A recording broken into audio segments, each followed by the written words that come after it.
Chapter 321, Missing Fingers, Great Transformation. Potter, I want to thank you, Snape sneered, throwing the invisibility cloak onto the ground. I found this under the homping willow. It's very useful. Severus, Lupin began, but Snape cut him off, pointing his wand at him. I told Dumbledore that you were helping an old friend enter the castle, and this is the proof. I never imagined you'd dare use this old place as your hideout. Excellent, Snape, Sirius sneered. Your keen insight has failed you again, and you've reached the wrong conclusion. But let's leave it at that. Lupin and I have unfinished business to settle. Before Sirius could finish, Snape pressed his wand against Sirius's neck. Give me a reason, just one reason to take action. I swear I won't hold back. Severus, you really misunderstood, Lupin said urgently. You're a bit late. It's not too late, it's just in time, Snape said proudly. Everyone is here, and everyone gets caught red-handed. No, you didn't listen to everything. If you understood the cause and effect, you would know. You would know that there will be 2 more people in Azkaban tonight, Snape interrupted. I can't wait to see Dumbledore's reaction. He is so sure you're harmless, and he vouched for you. Lupin, he's used to being stupid. Explaining to him is a waste of time, Sirius said disdainfully, glaring at Snape. You'd better go back to your potions. Snape jabbed his wand harder against Sirius's neck. I could kill you, but I'll let the Dementors do it. They've been looking forward to seeing you. At this, Sirius couldn't help but tremble and step back. He wasn't afraid of Snape, but the Dementors were his absolute nightmare. He had seen their terror in Azkaban. They sucked the happiness out of prisoners and were even more cruel to the condemned, sucking out their souls. A person without a soul is a walking corpse, a fate worse than death. You seem a little scared. Dementor's kiss, think about it. That must be quite the experience. Some say the scene is truly horrifying, but I still want to see it for myself. Seeing this, Harry slowly picked up his wand. What do you want to do? Aaron asked playfully. This is Professor Snape's personal grievance. It shouldn't matter if you let him vent his anger first. Harry was speechless for a moment. More importantly, with Aaron watching, he didn't even have a chance to make a move. Professor Snape, Hermione said timidly, it wouldn't hurt to hear them out, would it? Miss Granger, I advise you to shut up. You're already facing suspension from school, yet you dare to intercede for a murderer and a werewolf. But there was a misunderstanding, Hermione said anxiously. She then looked at Aaron, who seemed full of interest, and grabbed his arm, shaking it. You should say something fair. Ah! Aaron sighed. Professor Snape, I'm sorry to disappoint you, but let's hear what they have to say. Aaron, you shouldn't interfere, Snape frowned slightly. I can assure the headmaster that you won't be punished for the credit of capturing Sirius. Severus, Sirius's voice trembled. As long as you bring that rat back to the castle, I'll go with you to see Dumbledore. That can't be done.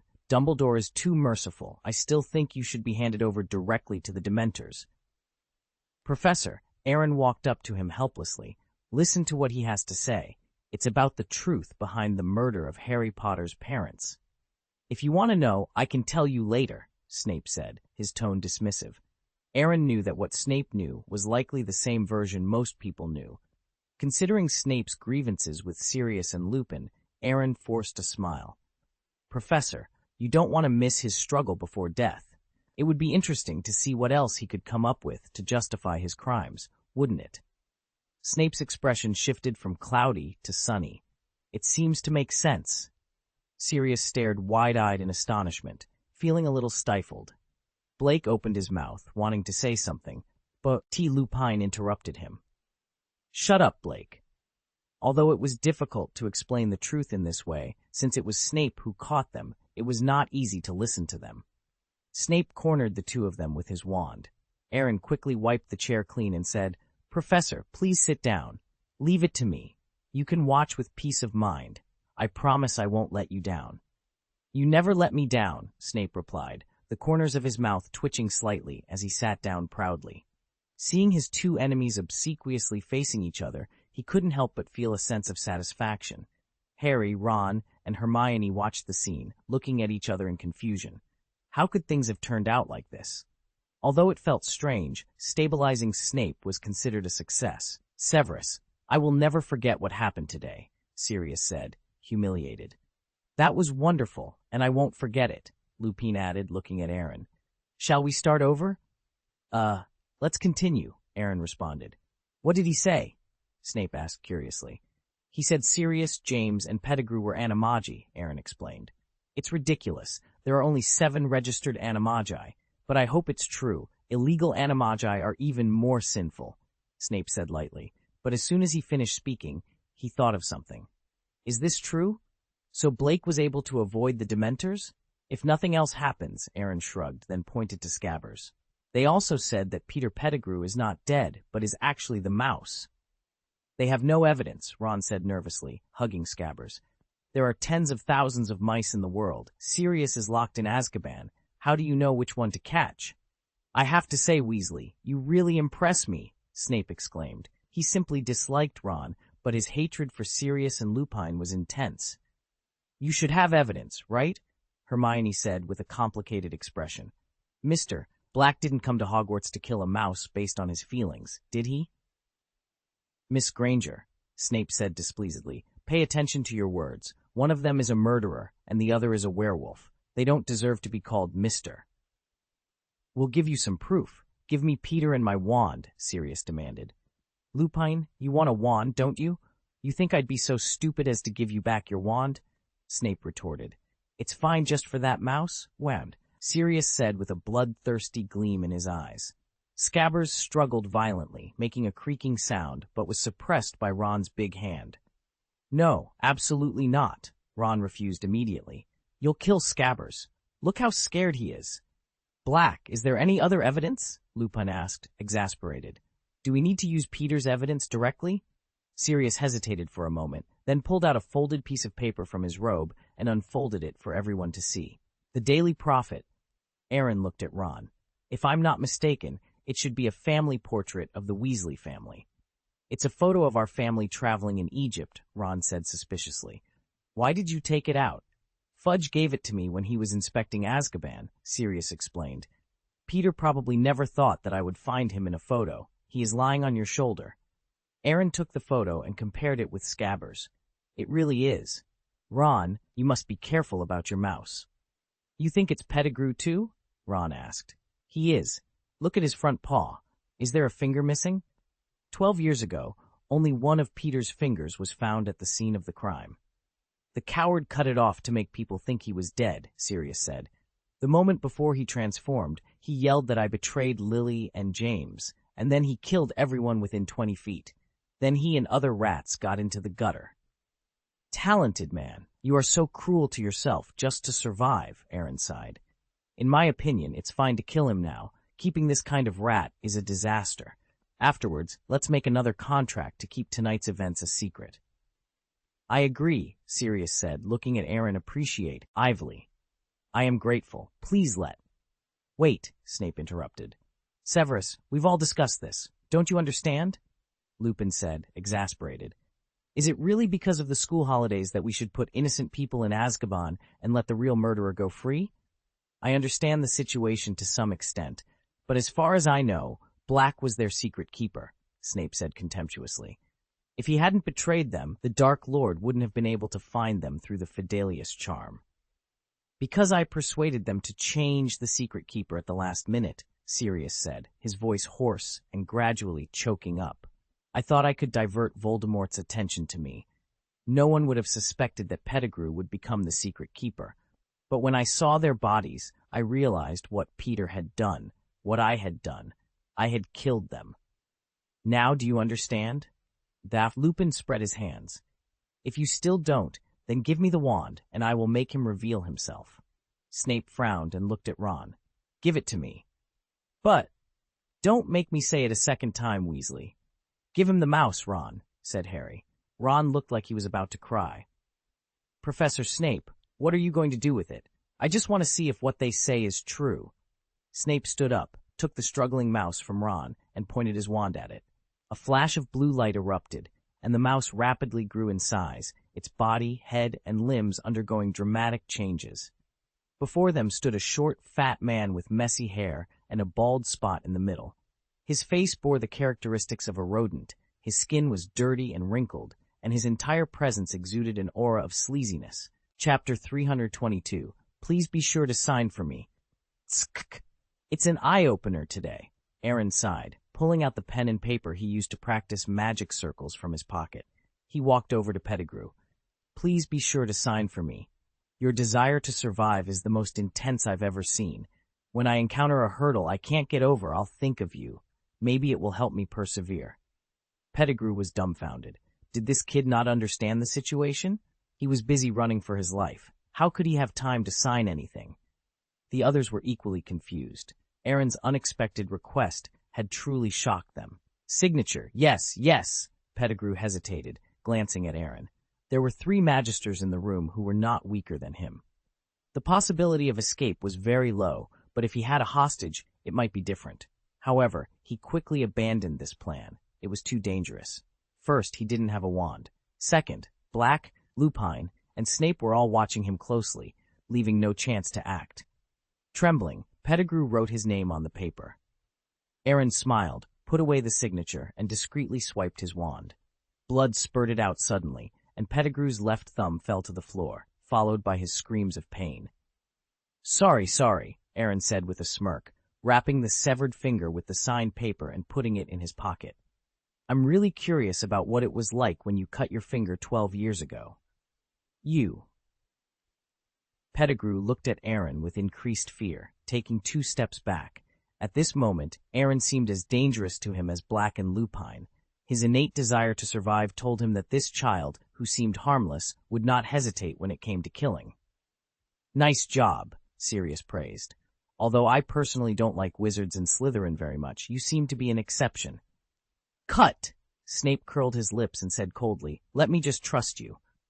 The facts are all in front of us, and it's useless if you don't believe us, Lupine said. Then you'd better not let him go. No, absolutely not, Lupine agreed, then looked at Pettigrew. Hello, Peter. Long time no see. Lupine Black, my old friends. Peter Pettigrew opened his arms in a hug gesture and rushed to the door. Just as Lupine and Black tried to stop him, Aaron kicked him in the stomach. Pettigrew hit the wall heavily, half of his body exposed outside the room. Ignoring the physical pain, he quickly adjusted his state, wanting to leave through the hole he had made. Come back here, Aaron commanded, waving his wand. Pettigrew's chubby body quickly backed up and landed in the middle of the room. Peter Pettigrew glanced around and quickly walked up to Harry Potter. Harry, look at you. You really look like your father. We were best friends, he began, but Sirius stood in front of Harry and reprimanded sharply. How dare you talk to Harry? How dare you mention James in front of him? Pettigrew hurriedly backed away, but was blocked by Lupine again. He and Sirius tacitly forced him behind a piano. You betrayed James and Lily to Voldemort, said Lupine, pointing his wand at Pettigrew. I didn't want to, Pettigrew said angrily. The Dark Lord, God knows what weapons he has. Ask yourself, what would you do? I'd rather die than betray my friend, said Sirius. Peter Pettigrew got under the piano and planned to rush all the way to the door, but as soon as he looked up, he saw Aaron smiling at him. It's you again? Pettigrew said speechlessly. Why is it you again? Aaron patted him on the shoulder, gently pulled him out from under the piano, and patted the dust off his body. Don't be nervous. I have a little question that I need your help to answer. If the answer is good, You'll let me go? How is that possible? Aaron shook his head. Even if I agreed, they wouldn't. But if you give a good answer, I can make things a bit easier for you. Make your death a little easier. Since you are loyal to Voldemort, why didn't you kill Harry Potter? Pettigrew trembled. The name Voldemort was too terrifying or him. Because I am innocent. Aaron smiled even more broadly. I'll give you another chance to rephrase that. Okay, to tell the truth, although I am innocent, I am afraid, Pettigrew said uneasily. I sent Sirius to Azkaban, and Voldemort's followers will definitely seek revenge on me, so I have to protect Harry Potter. Only he, the wizard who defeated you-know-who, can stand against him. Hearing this, Aaron raised his eyebrows. He had never seen such a shameless person. Professor Snape, you should have Veritaserum in your office, right? I don't have any in my office. It may take some time to prepare it, Snape said thoughtfully. Forget it. Aaron waved his hand and pointed his wand at Pettigrew's chest. As I said before, I'm quite adept at the Cruciatus curse. Pettigrew's complexion changed dramatically. You can't. Crucio! Ah! Pettigrew fell to the ground, letting out a shrill scream. His body twitched continuously, his face contorted in agony, becoming extremely hideous. Everyone watched with complicated expressions, but no one shouted to stop. In fact, they felt a bit of satisfaction. This was how traitors should be treated. Stop it! I'll talk! Pettigrew screamed through the pain. Aaron dispelled the magic and pulled him up carefully. You should know better than to make this harder on yourself. Here's some advice. Don't lie. I dare not, Pettigrew stammered. It's true. I will not attack Harry Potter because James and Lily.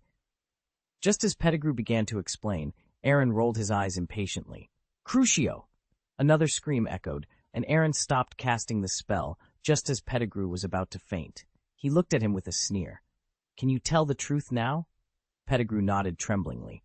Because of Dumbledore. He is the person most feared by Voldemort. I dare not kill anyone under his watch. More than that, Sirius sneered. The reason you chose a wizarding family is because it allowed you to gather information. No one would suspect a poor rat. Once you were sure Voldemort was back and in power again, you would hand over the last of the Potters. Then no one would blame you for making Voldemort lose his powers and disappear for 12 years. Instead, you would be seen as the biggest contributor. Excellent, Aaron sighed, giving a thumbs up. At least you had a plan. I couldn't have done it myself. Pettigrew opened his mouth, wanting to say something, but no words came out. He rolled his eyes, knelt down, and crawled up to Harry. Harry, James wouldn't want me to die. Your father would spare my life. You still dare to speak to Harry? Sirius cursed angrily. Pettigrew immediately changed his target and crawled up to Ron. Ron, I'm your pet, your good rat. You won't let them kill me, right? Ron immediately moved his leg away from him. Just thinking about raising such a person for 12 years made him feel sick, and the thought of letting him sleep on his bed made him feel even worse. Pettigrew turned around and staggered towards Hermione, tears of grievance on his face. Smart girl. I advise you to stay away from her, Aaron said flatly. It's one thing to be ugly, but if you're ugly in dirty people's eyes, you don't know what's good for you. Pettigrew shivered, putting his last hope on Snape. He tugged on Snape's robe. Severus, you need to save me. You hate Sirius and Lupin, right? Yes, but I don't like you either. No, Severus, Pettigrew snapped. You have to save me. Huh? Snape gave him a cold look. You better not talk nonsense. Aaron's heart skipped a beat. He went straight up and slapped Pettigrew twice, then smashed his 2 front teeth with one punch. Mr. Black, Professor Lupin, I think you should be happy to see this. Of course, Sirius affirmed, then walked up to Ron and took the wand from his hand. I'll borrow this and return it after we deal with him. Lupin and Sirius pointed their wands at Pettigrew simultaneously. You should understand, Peter. If Voldemort doesn't kill you, we will. No, Harry suddenly yelled. You can't kill him. Harry, Lupin said in surprise, this man is...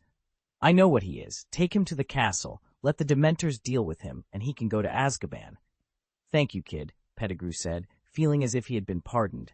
For him, the most important thing was to live, no matter how. Besides, his case was very complicated, and it wouldn't be easy to try it clearly. Maybe he could find a chance to escape. That's not necessary, Aaron chuckled. If you want to prove Black's innocence, a corpse will do just as well. Pettigrew, are you a devil? Won't you give me a chance? But the living are more convincing than the dead, Harry argued. My father wouldn't want them both to be murderers. Sirius and Lupin exchanged glances and reluctantly lowered their wands. Harry, you have the right to make this decision, Sirius said in a deep voice, but he really doesn't deserve it. That's why he should go to Azkaban. It's more fitting for people like him. Professor, the truth is out, Aaron said, shrugging at Snape. You are the most suitable person here to deal with this ridiculous wrongful case. Gaius, next time you have something to say to me directly, there's no need to beat around the bush, Snape said flatly. He then stood up from his chair. Tie them up and take them to Dumbledore. Chapter 3-23, The Pleasure of Revenge, Werewolf Transformation. They? Harry frowned. Professor Snape, do you mean Sirius too? It's not just him, Snape interrupted, pointing his wand at Lupin. And him. But they are innocent. You know the truth, Harry said angrily, suspecting that Snape was seeking personal revenge. Snape seemed to find Harry's words amusing. The corners of his mouth curled up into a smirk. Mr. Potter, I said you might not be convinced, so let's ask someone else. Miss Granger, the know-it-all, please tell Potter, should they be tied up? As long as you say no, then I won't tie them up. I, Hermione stammered, looking particularly embarrassed. Is it difficult? Ron asked, puzzled. Of course they shouldn't be tied up. Idiot, Aaron rolled his eyes. A wanted criminal who has not yet been exonerated, who spent 12 years in Azkaban, and who wants to kill someone as soon as he gets out. Let me tell you the truth you don't want to hear. Sirius is in a very unstable mental state right now. What if he casts a spell on Pettigrew on the way back? No way, Ron protested. Aaron snorted. Think about your leg pain before you say that. Ron. And what about Professor Lupin? Harry asked. He betrayed Dumbledore's trust.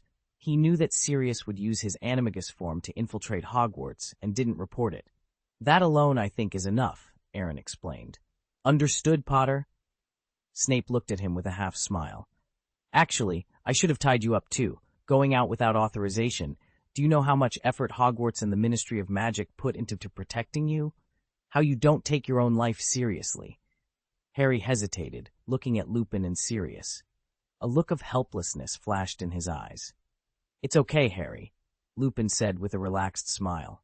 The purpose of my teaching at Hogwarts is to protect you, and there are some things I've kept secret for too long. I should tell Dumbledore. It doesn't matter to me, Sirius said. Snape will definitely do it for public revenge. Snape ignored him. Lupin, it's okay for Peter to be tied up by you. I can't ask for it, Lupin said. His wand shot out a string that bound Pettigrew tightly, even gagging him. Peter, if you dare to transform, I will kill you. Very good, Snape said, clapping his hands in satisfaction. He tied Sirius's hands with a rope and then planned to do the same to Lupin. Wait a minute, Lupin said. You are not qualified to bargain, Snape retorted. I know, but Ron needs treatment now, Lupin said. Bone setting is a bit difficult for me, but I can handle the simple ones. Snape hesitated for a moment. Move faster.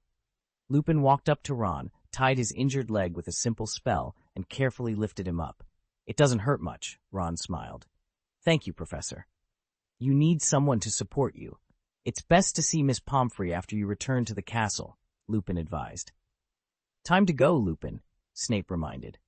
Lupin sighed, put his hands together, and allowed Snape to tie him up. On the way back, Peter Pettigrew walked in the middle of the secret passage, with Sirius and Lupin on either side to prevent him from escaping. Behind them, Snape's smile never faded, and Aaron acted as his deputy to escort the prisoner. Harry, Hermione, and Ron followed, with Harry and Hermione supporting the injured Ron. I bet Severus is very excited right now, Sirius said disdainfully. Revenge is sweet, Snape said triumphantly. I've always thought that one day I'd catch you all in front of Dumbledore with my own hands. James is dead, so I don't have that chance, but you three are alive, and all at once. Murderer, werewolf, traitor. I have to say it is too fulfilling. It is simply retribution. The villain succeeds, Sirius said unhappily. He suddenly realized something and said nervously, Harry, I actually don't know whether I should tell you. I am your godfather. In other words, I am one of your guardians. After handing over Pettigrew, I was free.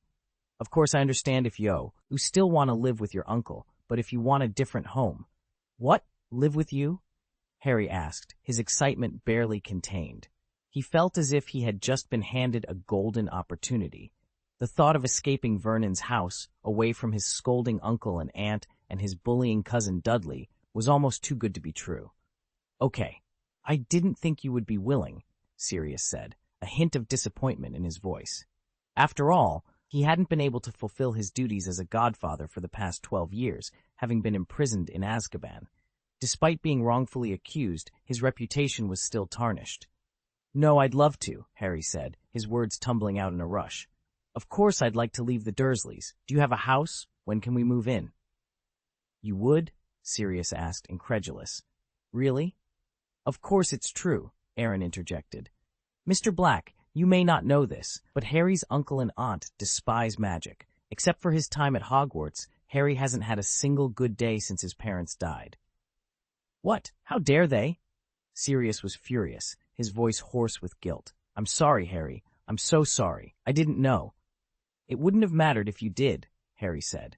"You were stuck in Azkaban." "Yeah," Sirius nodded bitterly. "Harry, I promise that once I'm cleared of all charges, I'll give you a different home. I can't guarantee it will be perfect, but it will be free." "Lupin, why didn't you reach out to Harry? He's the son of James and Lily." "I didn't know either," Lupin said gloomily. "And I'm a werewolf. Do you think I should have contacted Harry before he became a wizard? What if something happened? A child is no match for a werewolf." The two men exchanged a look, and after a moment of silence, they turned their hateful gazes on Pettigrew Peter. This traitor was to blame for all the tragedies that had unfolded. Pettigrew felt a chill run down his spine, suddenly worried that they might kill him before he could be judged. "Don't worry, we won't kill you," Sirius said with a sarcastic smile. "But you'd better escape from Azkaban so I can have the chance to kill you myself." Pettigrew tried to smile, but it came out as a grimace. He wanted to say he would never escape from prison, but his mouth was gagged, and he could only shake his head vigorously. Coward. It was completely dark when they climbed out of the tree hole, and they could see the faint lights of the castle in the distance. Snape pointed his wand at Sirius and the others. "You will come with me to see Dumbledore. He will be very surprised. Aaron, take Ron and the others to the school hospital. If there are no complications, Dumbledore will come to speak with you later." "Professor Snape," Harry said hesitantly, "can I go with you?" "No," Snape replied firmly. "Do you want to plead for Lupin? You should be thinking about your own situation. You, Weasley, and Granger are all on the brink of suspension." "What about Aaron?" Ron asked, clearly upset. "Gaius was implicated by you, and Slytherin lost 50 points, Snape said naturally. "But the holiday is coming soon, and the detention will not be served." "It's not fair," Ron muttered. "Shut up, Weasley. You've harbored a murderer for 12 years. If we really look into it, do you think you'll come out unscathed?" Ron's eyes twitched slightly, and he fell silent. At that moment, a cloud moved away, revealing a full moon that illuminated the night sky. The moonlight shone on everyone's faces. Lupin's body went rigid, and then his limbs began to tremble violently. The ropes binding him swelled as his transformation began. "Ah!" Aaron exclaimed. "It seems our Professor Lupin didn't take his wolfsbane potion tonight." "Run, run, it's not safe here," Sirius urged. "We can't run," Aaron pointed to Ron's leg, which was still injured. Sirius glanced at Aaron's injured leg meaningfully. "Thanks to someone, we now have a seriously injured person on our team," Sirius sighed. "All right, this is indeed my fault. Otherwise, we could leave him behind for the bloodthirsty werewolves to feast on while we make our escape," Aaron suggested with a hint of sarcasm. Ron froze for a moment, then looked at Aaron in astonishment. "Are you serious?" "Just kidding. Don't take it seriously." Aaron patted his injured leg. "But what about leaving Peter Pettigrew? Let him attract the attention of the werewolves." As soon as Aaron finished speaking, everyone turned to look at Pettigrew. Hermione and Ron were visibly conflicted. Trading a shameful and treacherous individual for their safety seemed like a logical choice, but it left them feeling uneasy. Sirius, however, was a bit more tempted by the idea. Asking Lupin to kill Peter seemed like a more satisfying form of revenge than handing him over to the Dementors. Snape appeared indifferent. Whether it was Lupin, Sirius, or Pettigrew, he had no fondness for any of them and seemed content to watch them destroy each other. Pettigrew immediately began to struggle, making whining sounds. The man, despite being in his 30s, was so terrified that he started to cry. "He can't die. He's a key witness," Harry interjected. "If Pettigrew can't die, then someone else has to," Aaron said pointedly, then turned his gaze to Snape. "Isn't that right, Professor Snape?" "Of course," Snape sneered, pulling out his wand and pointing it at Lupin, who was on the verge of transforming into a werewolf. "I've wanted to do this for a long time. How to Kill a Werewolf in Defense Against the Dark Arts class." Chapter 324, One Twist After Another, A Night of Turmoil. "No, you can't do that," Hermione protested. "Professor Lupin is innocent." "Miss Granger," Snape's face darkened, "you have read the textbooks. Werewolves are not to be trusted. Killing him is the best choice." "Do you dare?" Sirius roared loudly. "Snape, if you dare, I will not let you go." "Well, you scared me," Snape sneered. It's a bit too much to kill someone, but I don't feel any guilt for beating him up. He waved his wand. Sectum sempra. Expelliarmus! Harry shouted decisively, knocking Snape's wand from his hand before the spell could finish. At the same time, 2 more disarming spells hit Snape, sending him flying into the humping willow and sliding down the tree trunk. Snape fell unconscious, red blood running down his hair and onto his face. You. Aaron's eyes widened in astonishment. Professor Snape hates you for no reason, but this is too much. We attacked a teacher, Hermione whimpered, clutching her chin in fear. We're done for. I won't help you this time, Aaron said, cursing under his breath. I will take responsibility for the trouble I caused myself. Before the werewolf was dealt with, they had incapacitated their only ally who could suppress the opponent. It was definitely too much. Aaron quickly ran to the base of the humping willow and helped the unconscious Snape into the tree hole. He didn't dare leave Snape outside with a werewolf on the loose and the humping willow that could wake up at any moment. It would be life-threatening to stay outside. Nice job, Sirius said to the 3, then looked at Lupin, whose head and body were stretching. There's no time. Let me go. Harry ran over immediately and untied the ropes around Sirius' hands. Ow! The werewolf looked at the moon and screamed, his fangs gleaming coldly under the moonlight. Lupin had completely transformed into a werewolf, his body almost doubling in size, covered with white hair. The rope in his hand was easily torn apart by his sharp claws. Leave it to me. You guys run, Sirius commanded. As soon as he finished speaking, he transformed into a large black dog and jumped at the werewolf, wrestling with him and dragging him as far away as possible. The sounds of their fierce battle filled the air, fangs and claws clashing. Pettigrew picked up the wand that Snape had dropped and quickly touched his arm with it. Expelliarmus! Harry shouted, but it was too late. Pettigrew Peter showed a triumphant smile as his body shrank at a speed visible to the naked eye, transforming into a rat missing 2 toes. He ran wildly on the grass and disappeared into the night in the blink of an eye. Harry was about to go after him, but the fierce growl next to him forced him to stop and focus on the battle between Lupin and Sirius. In this wild fight, the black dog was gradually losing, with more and more scars appearing on his body. In the past, Sirius and James had teamed up to suppress the werewolf, but now he was alone, and it was clear he was struggling. His 12 years in prison had severely depleted his body and greatly reduced his combat power. He was thrown out by the werewolf in a short while. The werewolf slowly approached Harry and the others, his cold eyes making their hearts race. Boom! Crimson flames suddenly spewed out from the tree hole. The werewolf felt a huge crisis and subconsciously chose to avoid it, but was still pushed back several meters by the fiery airwaves. Are you guys idiots? Aaron walked out of the tree hole and looked at the 3 of them, speechlessly. You're clearly not strong enough, but you like to play high-stakes games. Why didn't you run when you had the chance? Roar. Sirius ran back, bit the werewolf's arm, and led the werewolf away. Black! Harry chased after him worriedly and saw the werewolf throw the badly injured black dog onto a rock. The werewolf raised his long arms, ready to deliver a fatal blow. Anxiously, Harry picked up a rock and hurled it at the werewolf's head. The werewolf turned around and snarled at him, advancing quickly. Just as it was about to attack, a distant howl echoed through the night. The werewolf hesitated, responding to the call of its kind, and then abandoned the attack, running towards the sound. Harry, still catching his breath, heard the wailing of a large black dog. Sirius, in his animagus form, had several deep wounds, but was determined to stagger down the hill. Pettigrew Peter had escaped, and Sirius knew he had to catch him to clear his name. Seeing this, Harry chased after him anxiously. He understood Sirius' desperation, but in his current state, Sirius was in no condition to pursue Peter and might even be killed if he wasn't careful. Should we follow and see? Hermione asked, looking at Aaron with some trepidation. What about Professor Snape? Aaron replied sarcastically. Thanks to you, he's unconscious now. And me, Ron weakly raised his right hand. You can't leave me behind. And Sirius wouldn't hurt Harry, would he? That's right, Aaron nodded, but his expression suddenly became serious. But they will. Hermione and Ron looked at each other in confusion, then followed Aaron's gaze. Their faces turned pale as they saw dense black shadows flying over from the distant sky. At least 100 Dementors were attracted by the battle between the werewolf and the black dog. "What should we do?"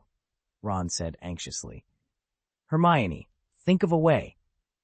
"I don't know what to do either," Hermione said bitterly. "They will definitely execute Sirius as a murderer and a jailbreaker.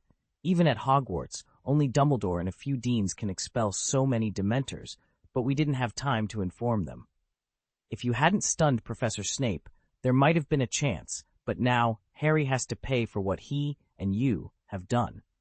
"What time is it? And you're still making sarcastic remarks," Ron said angrily. "Sirius is innocent. He's been in prison for 12 years. Aaron was silent for a moment, sighed helplessly, and walked towards the place where the Dementors gathered. "What are you doing?" Hermione asked. "Saving people. Although your attitude makes me very angry, it really doesn't make sense to ignore death.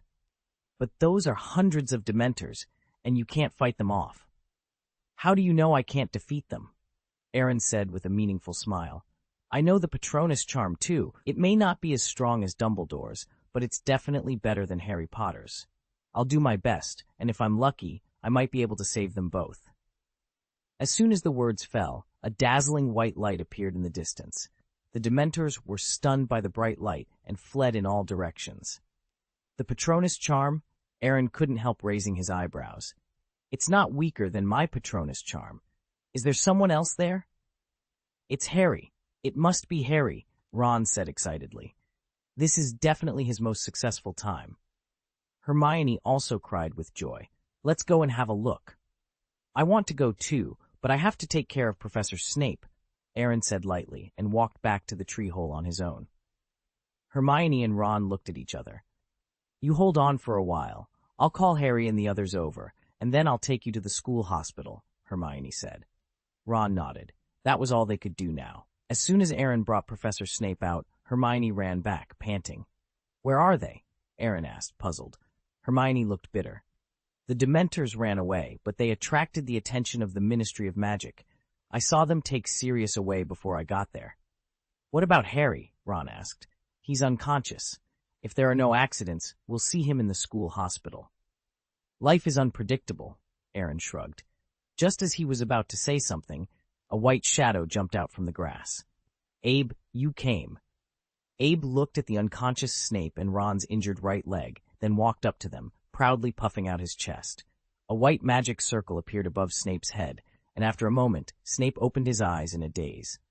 "Professor, you're all ache," Hermione said, relief evident in her voice. Snape came back to his senses, recalling the reason for his unconsciousness. His face darkened. "Damn it, Potter, Weasley, and Granger, I won't spare you." Hermione and Ron shivered subconsciously. After a moment of silence, they nervously apologized. "We're sorry, Professor Snape." Snape looked at them contemptuously. "You Gryffindors are always like this, causing chaos wherever you go. I really admire your courage, daring to appear in front of me. Guess how Professor McGonagall will punish you? No student has ever been so harsh on a professor before." The two bowed their heads in silence, accepting Snape's accusation without daring to refute it. "Where's Potter? And where are Lupin and the others?" Snape demanded. Professor, none of them are in life-threatening danger at the moment," Aaron interjected, "but Pettigrew got away while they were in trouble." Snape froze for a moment, then a sneer appeared on the corner of his mouth. "So they did all that for nothing overnight, right?" "No, Sirius was captured by the Ministry of Magic just now, and Potter was also taken away," Aaron explained. "This is really good news," Snape said, standing up. "I suddenly feel that my head doesn't hurt so much anymore." "Professor, I suggest you go to the school hospital first. Your wound still needs to be bandaged," Aaron advised. "Understood," Snape replied curtly. "Aaron, my leg," Ron said, looking at Abe eagerly. "Can you let him heal it too?" Aaron rolled his eyes, then gave Abe a wink. Abe looked at Ron's injured leg, and a white light appeared. After half a minute, Ron felt the pain in his leg ease significantly, and he could barely walk without support. Seeing that the treatment was almost done, Aaron held Abe in his arms. "Huh? It seems that he's still close to being cured." It didn't take long to awaken this ability, and treating two people in a row is not a small burden for him. You should be content with being able to walk. Leave the rest to Madame Pomfrey. You should be able to recover after a few days of rest, Aaron reassured Ron. Chapter 325. Few people will believe it. Harry and Ron were taken to the school hospital, where Madame Pomfrey prepared chocolate for Harry and put a cast on Ron's right leg. Snape, with a hastily bandaged head, left in a hurry to explain the incredible events of the night to Dumbledore. After 10 minutes, Harry woke up in a daze. Aaron broke off a piece of chocolate the size of a brick and stuffed it into Harry's mouth. "How do you feel?" he asked. "It sucks," Harry replied. "Then you'd better be mentally prepared because there are worse things," Aaron said playfully. "Two of the 3 Gryffindors are lying in hospital beds. Professor Lupin has turned into a werewolf and disappeared. Sirius has been arrested, and his fate is unknown. Meanwhile, Pettigrew, the real culprit, has escaped. But it's no one's fault. You guys are too emotional. If you had killed Peter in the first place, as I suggested, maybe it wouldn't be so troublesome. And if you hadn't attacked Professor Snape when Lupin transformed, things would be much easier to deal with. Please." Hermione rolled her eyes. "Can you show some compassion and stop being sarcastic at a time like this?" "Hermione, I'm telling the truth. Besides, no one is more compassionate than I am. It's just that my love isn't so obvious. Maybe it's because of the rigorous education I received. I have to consider many aspects before doing anything." "Let's not talk about that for now," Harry said with concern. "What will the Ministry of Magic do with Sirius?" "Maybe he will be handed over to the Dementors," Aaron sighed. "The punishment of having his soul absorbed is worse than death, and your godfather might experience it." "What?" Harry quickly jumped off the bed. "I have to go to Dumbledore and Fudge and explain to them that Black was wronged." "It's useless," Aaron waved his hands dismissively. "Sirius Black is a death row inmate, and the Ministry of Magic will deal with his case seriously. They won't tolerate him.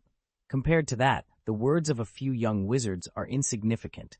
Especially given your current condition, they might suspect that Sirius cast some kind of evil spell on you. Otherwise, why would you intercede for the man who supposedly killed your parents?" "Professor Lupin will help testify," Harry insisted. "Forget it. I'm not trying to discourage you, Harry, but our werewolf professor is probably deep in the Forbidden Forest, howling at the full moon. By the time he returns, Sirius could be dead several times over." "And Snape, he will testify." "Should be," Ron interjected, though he sounded unsure. After all, Sirius's prank on Snape during their school days was terrible, and Snape had hated him for over a dozen years. Expecting him to testify was a luxury. "It's useless," Aaron said, extinguishing any hope. "There is no evidence. Even if Professor Snape wanted to help, he couldn't. Don't forget, 12 years ago, many witnesses insisted that Sirius killed Pettigrew. Compared to that, our testimony is too weak." At that moment, the door to the school hospital suddenly opened, and Dumbledore walked in quickly. "Headmaster, you have to stop them," Hermione said eagerly. "They caught the wrong person." "Yes, Headmaster, Black is innocent," Harry added. "It's all Scabbers," Ron said. "It's my rat, but not a real rat. It used to be my brother Percy's rat, and then Percy got an owl." "Enough, Weasley," Dumbledore interrupted. "Severus has told me everything before he passed out." "Professor Snape told you?" Ron was a little surprised, and Harry and Hermione looked at each other in confusion. They had misjudged Snape, thinking he would seek revenge. "But he only told me," Dumbledore continued. "When Fudge asked him, he said he was attacked by 3 young wizards and didn't know anything. He specifically emphasized that the 3 Gryffindors might have been under the confusion curse. Otherwise, they wouldn't be acting this way." The 3 of them stood in stunned silence, grappling with the gravity of their situation. Ron's mouth twitched as he spoke. "No one will believe what we say." "No one believed it in the first place," Aaron replied, spreading his hands. "Professor Snape's trick was masterful. He not only stated the truth, but also distanced himself perfectly. What happened afterward has nothing to do with him, and Sirius's fate is irrelevant to him." Dumbledore looked at Aaron appreciatively. "You're right. No matter how honest you are, it's pointless if others don't want to hear it. Unless we get Pettigrew back, we can't clear Sirius's name." "Peterina can't be found, but there are other things," Aaron said, hesitating for a moment before pulling a piece of paper from his pocket. This is Peter Pettigrew's signature and his left thumbprint. Dumbledore's eyes widened slightly at Aaron's words. He stared at the evidence for a few seconds before recovering. Gaius, do you have any special hobbies? Don't get me wrong, Headmaster, Aaron quickly denied. Professor Trelawney made a prophecy today. She said that those who betrayed their friends tonight, those who become murderers, will break free from their chains, and the blood of innocents will be shed. With the help of his servants, the Dark Lord will return, stronger and more terrifying than ever. Dumbledore's face changed slightly, but he quickly composed himself. He had already been mentally prepared for this possibility. Hermione and Ron shivered involuntarily. Voldemort was synonymous with fear in many people's hearts. Hearing that he would make a comeback was terrifying. Is this prophecy true? Ron asked nervously. I don't know about the second half, but the first half has undoubtedly been fulfilled. But don't worry, before our great headmaster dies, Voldemort is at best a single hand, far from completely ruling the wizarding world. That's true, but did you have to be so blunt? Hermione swallowed hard. That's scary enough. It doesn't matter, Aaron said calmly, waving his hand. He patted Harry's shoulder meaningfully and smiled. The famous savior Harry Potter is still alive. With him drawing Voldemort's fire, we're safe. Harry, what you said makes me feel a lot of pressure. Why don't you apply to the headmaster to stay at Hogwarts forever? All in all, some things are better believed than not. After Pettigrew appeared, I thought he might escape, so I tried to get him to leave some evidence. Headmaster, Harry said, looking at Dumbledore with hope. With all this, can Sirius be cleared of his charges? Dumbledore hesitated for a moment, then shook his head under Harry's expectant gaze. It's not enough. The incident with Sirius is too big, and almost everyone in the wizarding world knows about it. This evidence might save him from the death penalty, but he'd probably have to stay in Azkaban until Pettigrew is found. No, absolutely not, Harry said without thinking. Black has been wronged for 12 years. If he continues to stay in that cell, he will collapse. The Dementors won't let him go, and his life will be worse than death. I can only do so much, Aaron said indifferently. There are too many unjust cases in the world, and he wasn't particularly close to Sirius. Saving his life was already a significant effort. Headmaster, Harry pleaded, is there really no hope? The clock outside suddenly chimed, and Dumbledore seemed to think of something. He spoke slowly. Time is mysterious and powerful, and it is dangerous if disturbed. Black is locked in the highest cell in the Black Tower. You know the rules, Hermione. You must not be seen. It is best to return before the clock strikes the last chime. Otherwise, the consequences will be disastrous. If it works tonight, more than one innocent life could be saved. After finishing his statement, Dumbledore turned to leave. However, after taking a couple of steps, he turned back and reminded them, 3 turns are enough. By the way, it is wise to retrace your steps when in doubt. Good luck. What the hell is going on? Ron asked, puzzled. Hermione hesitated for a moment before making up her mind. She pulled out a long, thin gold chain from her clothes. I advise you not to do this, Aaron immediately interjected upon seeing the chain. Do you know what this means? The risk is much greater than you think. There's no other way, Hermione said firmly. This is the only option. Remember, you promised Professor McGonagall to use it only for class. Cornelius Fudge, the Minister of Magic, is at Hogwarts. If he finds out, not only you, but even Professor McGonagall will be in trouble. Can you be a little sympathetic? Hermione shouted, but regretted it a second later. Sorry, I was too anxious. Aaron laughed bitterly. So you're challenging time just for sympathy? Let me ask you, who is Sirius? Is he worth changing the past for? This isn't a class exercise. Have you considered the consequences of failure? Hermione was momentarily speechless. What are you talking about? Harry asked worriedly. If there's a way, please hurry. If we're too late, Sirius will have his soul sucked out by the Dementors. Hermione took a deep breath and pulled out the time turner anyway. Perhaps you're right, we just want to get things done. But I promise this is the last time. I hope you can help me now. If you don't want to, forget it.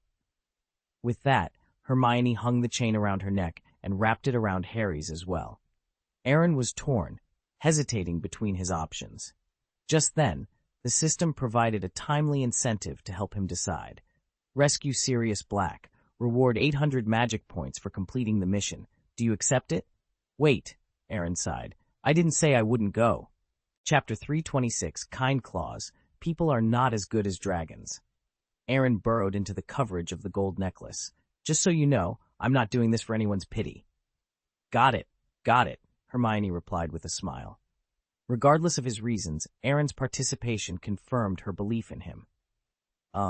Harry looked puzzled. Can someone explain what we're supposed to do? You'll know soon enough, Hermione said as she picked up the golden hourglass hanging from the chain and carefully turned it 3 times. The entire ward seemed to rewind, with everything moving rapidly backward. Blurred colors and figures flashed before their eyes, even the light itself. When they came back to their senses, night had turned into evening, and Ron was no longer in the ward. What's going on here? Harry asked, even more confused. You can think of it as going back in time, or traveling to 3 hours ago, Aaron explained, though he too was awed by the time turner's effect. Time was too mysterious, and he knew they had to be cautious in the past. Are you kidding me? Do you think I'd joke about something like this? Hermione replied. There are many precautions when traveling in time, the most important being not to let anyone know you're from the future. This is the most likely to cause trouble. She put the time turner away. It's 7:30. Where were we at 7:30? We should have been rushing to Hagrid's cabin, Harry said. Aaron, what about you? Hermione asked. I was supposed to be at Hagrid's cabin at 7:30, Aaron confirmed. All right then, let's go, and make sure we're not seen. The 3 of them ran along the route they remembered and hid in the woods near Hagrid's hut, ensuring they wouldn't be discovered by their past selves. Where did your hourglass come from? Harry asked curiously. This is outrageous. This is a time turner, approved by the Ministry of Magic after Professor McGonagall applied for it. I've used it to complete all my courses this year, Hermione explained. Harry nodded, half understanding, then looked at Aaron. Did you know about this? Did you also take the time turner class? No, I used another method. To be honest, this is my first time traveling, Aaron admitted. Dumbledore wants us to go back to this moment to change what has already happened, Hermione mused. But why would he want us to go back 3 hours? It doesn't help Sirius. More than one innocent life is at stake, Harry said, as if realizing something. He wants us to save Buckbeak. That's unnecessary, Aaron said dismissively. We know you don't care if Buckbeak lives or dies, but it's not unnecessary, Harry argued. If we save Buckbeak, Sirius can escape on him. I know, but that's not what I meant, Aaron said, rolling his eyes. Just keep watching, and you'll understand. The cry of crows came from a distance as Dumbledore, Fudge, McNeil, and the old members of the Committee for the Disposal of Dangerous Creatures walked down the stairs. At the same time, Hagrid's voice came from inside the cabin. Go quickly. Don't let them find you here. Go quickly. The 3 of them left carefully under their invisibility cloaks, but Aaron moved casually, ensuring no one in the cabin noticed him. Where is that beast? McNeil asked coldly. Outside, Hagrid said hoarsely. McNeil shrank back when he saw Buckbeak through the window. Fudge's voice came out. We have to read the official execution announcement to you, Hagrid. I'll read it fast, and then you and McNeil will have to sign. The opportunity has come, Harry whispered to the others. You wait here. I'll save him. That's not necessary. Aaron stopped him. Why not? I communicated with Buckbeak, and it would be most suitable for me to go, Harry insisted. But before he could act, a white shadow flashed in his vision. Abe quickly jumped into the pumpkin field, his cat-sized body hidden among the pumpkins. No one in the hut noticed.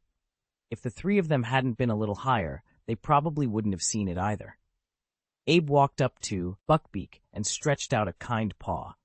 The silver light flashed away, and the rope tied to Buckbeak was cut by sharp claws without any hindrance. The hippogriff stood up, looking at the small creature exuding absolute authority in front of him. He didn't dare to act rashly for a while. Abe looked around for a moment, then spread his wings and flew up, with one paw pulling the rope around Buckbeak's neck and the other pointing towards the forbidden forest. Buckbeak didn't dare to defy Abe and obediently followed behind him. Seeing this scene, Harry and Hermione were dumbfounded. They thought it would be a rather troublesome task, but they didn't expect to take action at all. The whole process was not only risk-free, but unexpectedly full of drama. This. Harry struggled for a long time without knowing what to say. You already planned to ask Abe to save him? Hermione looked at Aaron with a complicated expression. Why didn't you tell us? Why should I tell you? Aaron retorted. You have found a lot of evidence for this case. Wouldn't telling you destroy your enthusiasm? To be honest, I still had a glimmer of hope for you, but I didn't expect you to lose the lawsuit. Draco is my friend, and Buckbeak hurt him. Logically, I have no reason to save him. But Hagrid was so distraught, crying so much, that to protect his fragile heart, I had no choice but to rescue the hippogriff under the noses of these people. When they find out, they won't be able to blame Hagrid. At most, they'll think Buckbeak escaped from prison. Hearing this, Hermione felt inexplicably ashamed. She had complained about Aaron's lack of compassion before, but now she only felt a sting of guilt. A few minutes later, Hagrid and the others slowly walked out of the room. But the next moment, they were all dumbfounded. Buckbeak had disappeared, leaving only an empty pumpkin patch. Where is it? Fudge asked blankly. I saw it just now, and it disappeared after a while. It's so strange. Oops, Dumbledore, apparently someone let it go, the old committee member whispered. Pick, Hagrid murmured, but there was an invisible hint of joy flashing from the corner of his mouth. Hagrid? Buckbeak?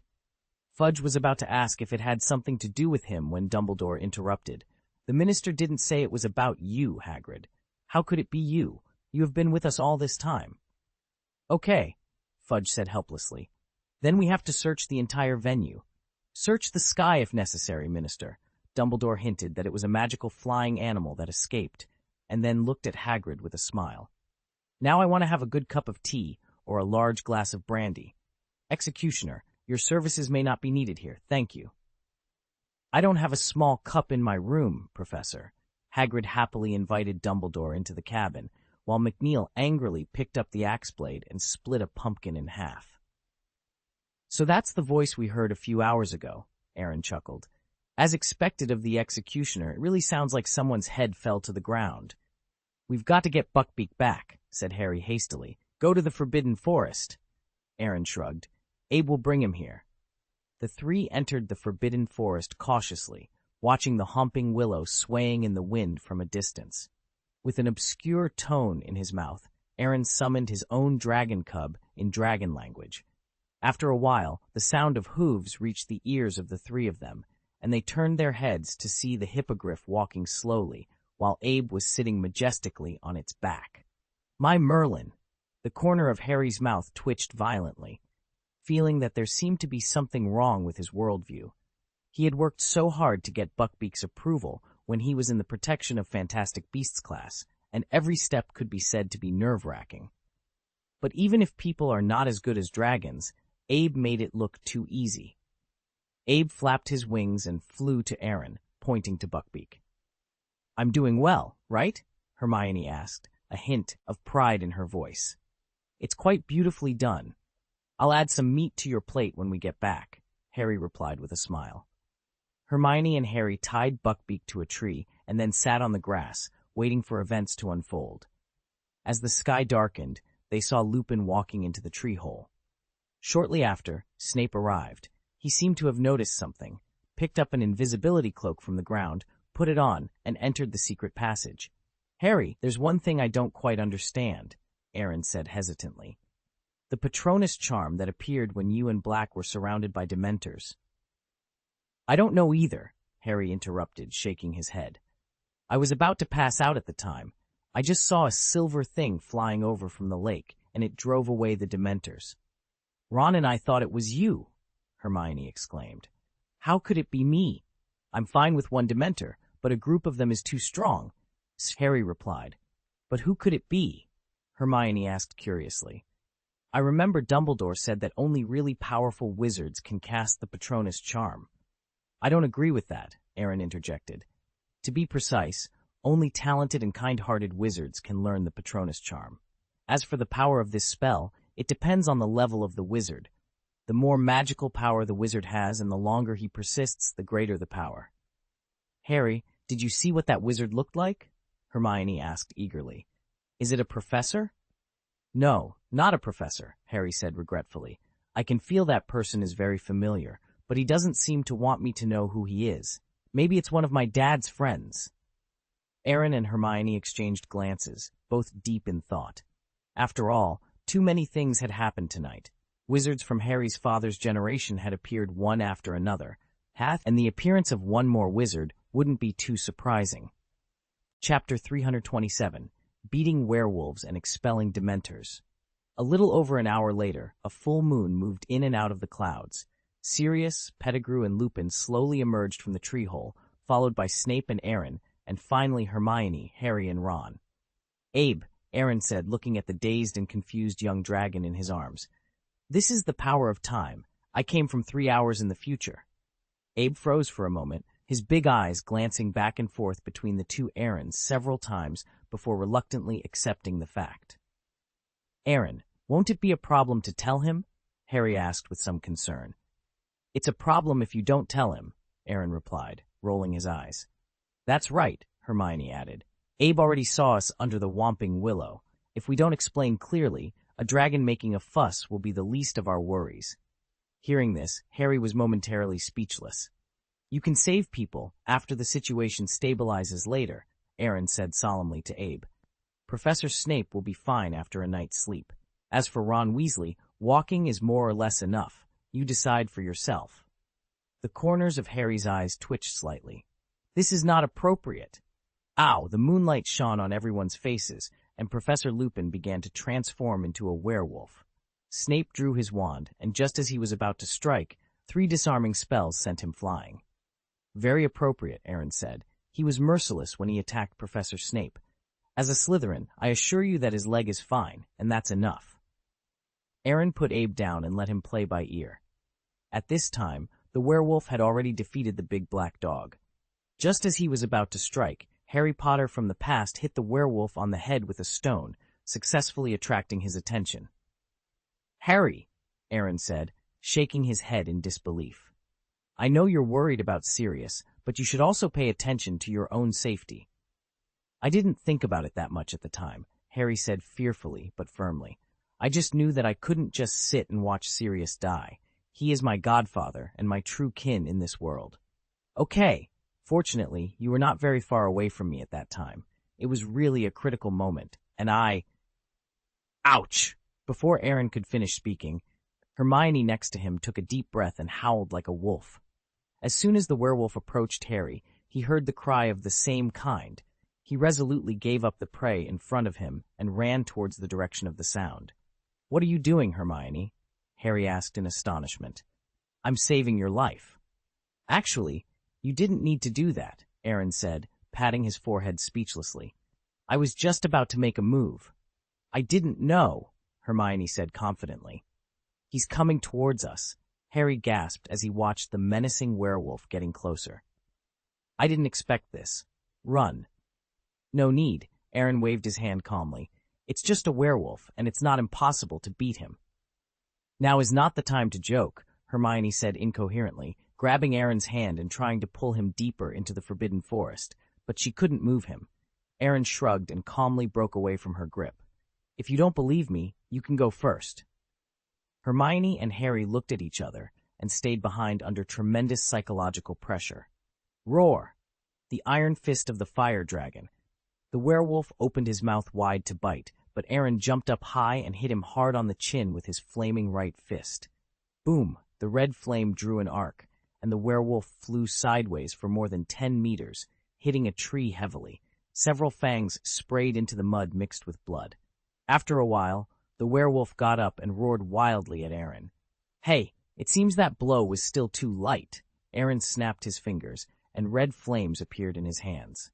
He took the initiative to rush over and dealt a series of powerful blows to the werewolf. The werewolf had no ability to fight back and was pressed against a tree, pounded violently on the head, body, and limbs. Every part of the werewolf's front came into close contact with the flame. Ooh!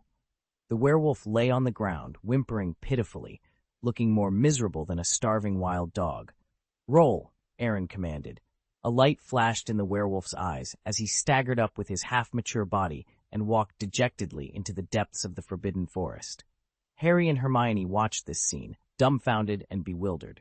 They had expected Aaron to use some powerful magic to subdue the werewolf, but they never imagined he would use simple, brute force. They were even more surprised that he actually won with his fists. "Well, don't tell Professor Lupin," Aaron said, a bit embarrassed. "He's a good teacher who is dedicated to his duties, and it would be somewhat unpleasant for him to know he was beaten up by a student like me." The two looked at each other, then nodded in a daze. "Just now," Hermione began, "that must not have been an ordinary fist?" "Otherwise," Aaron rolled his eyes, "that's a werewolf. Just relying on fists without any magic, it would take more than half a minute to conquer him." Hermione was speechless. "What kind of magic is that? I've never seen it in books," she asked. "It's fine if you haven't seen it," Aaron waved his hand dismissively. "This is a magic that has disappeared in history, and I learned it at a great price. After spending a lot of magic points, sacrificing a ferocious dragon, and enduring the pain of being burned by flames, he barely became a dragon slayer wizard. This experience was enough to be compiled into a book, and it wouldn't be an exaggeration to call it a legend for ordinary people." "Poor Lupin, what a rough night," Harry said with emotion. At that moment, the three of them suddenly felt a chill. Looking up, they saw dense dementors flying over, covering the moonlight in the sky. "Black," Harry thought of his godfather, his expression changing drastically. "Go." He ran quickly, leading the two of them to the lake. On the other side of the lake, Sirius lay in a coma, and Harry Potter was using the Patronus charm to fend off the dementors. However, the white mist-like energy could only block the attack of one or two dementors. As more and more black shadows gathered, the silver light grew dimmer and quickly extinguished. A dementor flew over Harry's head, making a wheezing sound, followed by Harry's shrill scream. "It's scary, isn't it?" Aaron smacked his lips. "Harry, I have to admit that your father's generation was really full of talents. Sirius was able to stay awake after being in Azkaban for 12 years. His willpower is strong enough." "Because he's innocent," said Harry. "I don't deny it, but even an innocent person can't handle this scene," Aaron replied. "Don't worry, someone will come, and he will cast the Patronus charm to save you," Hermione said boldly. "Hurry up." Harry looked towards the place where the figure appeared in his memory and muttered to himself, "Hurry up." The older Harry Potter let out another scream, looking shaky. But Sirius Black was even more miserable. The Dementors attacked him much harder than Harry. A fragile blue-white light spot floated out of his mouth and slowly rose. "Is that a soul?" Aaron said in surprise. It was the first time he had seen this type of soul, and it looked extremely fragile. "Why don't they come?" Hermione said anxiously. She didn't have much confidence at this point. If that wizard didn't appear soon, Black's soul would be swallowed by the Dementors, and even Harry would be in danger. Aaron was also conflicted about whether he should intervene. It was related to the reward of magic points. He really couldn't just watch Sirius die. "Mommy, fake!" At the moment when Harry fell into a coma, Aaron finally made a decision and jumped out of the woods. Expecto Patronum. A silver raven flew out from the tip of his wand. It croaked loudly and quickly flew towards the unconscious Harry Potter and Sirius. Layers of bright silver light spread in all directions, varying hundreds of meters, and even the Dementors were forced to retreat. Few people near the Homping Willow could see it. Faced with this powerful and restrained magical power, the Dementors were caught off guard and fled in panic. As the Dementors disappeared, the fragile gleam fell back into Sirius's mouth. After completing its task, the silver raven flew back and perched obediently on Aaron's shoulder. Aaron gently touched the raven's feathers, then turned to look at the two people whose eyes were about to pop out of their heads. "I said that I felt a little familiar with this Patronus charm before, and it turns out that I released it," Aaron remarked. "This?" Hermione stammered. "How did you do it?" "I already know the Patronus charm. Isn't it natural to drive away the Dementors? You must keep it a secret. I don't want everyone to know." "But it's not just one or two Dementors," Harry exclaimed in disbelief. "You drove away hundreds of Dementors, and the range of your Patronus charm is enormous." "Dumbledore also released a Patronus charm with the same effect when he was on the Quidditch pitch," Hermione said with a complicated expression. But he is the headmaster and is recognized as the strongest white mage. And you. Hermione wanted to say that this was not something a third-year wizard could do, but looking at the silver raven on Aaron's shoulder, she couldn't bring herself to say it. It was only then that Aaron realized the spectacle he had created. With a thought, the raven on his shoulder turned into a light spot and dissipated. He staggered and almost fell to the ground. "It's all right." Hermione and Harry immediately helped him up. "The magic power consumption is serious. I estimate that I'll need to rest for one night," Aaron said weakly. "Really?" A look of doubt flashed in Hermione's eyes. "Why do I feel like you're acting?" "Of course it's true." Aaron raised his right hand tiredly. "Take a look if you don't believe me." Hermione froze for a moment and noticed that Aaron was not wearing his magic ring, which meant he had gone all out this time. This explanation made sense. Chapter 328, Prison Break and Snape's Notebook. The two helped Aaron into the woods, and a few minutes later, people from the Ministry of Magic rushed over. They came with Dementors. Although they didn't know why the Dementors had left in embarrassment, seeing Harry Potter and Sirius Black unconscious made everything else seem unimportant. The person to be protected was still alive, and the person to be arrested was also there. This was a credit for nothing. When they carried the two away, the three breathed a sigh of relief. Hermione looked at her watch. "It's almost time, 45 minutes before Dumbledore closes the hospital. Whether or not Sirius can be rescued depends on these 45 minutes.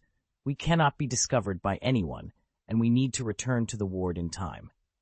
Harry untied Buckbeak from the rope and rode onto his back, tying the end of the rope to the other end of his collar to serve as a rein.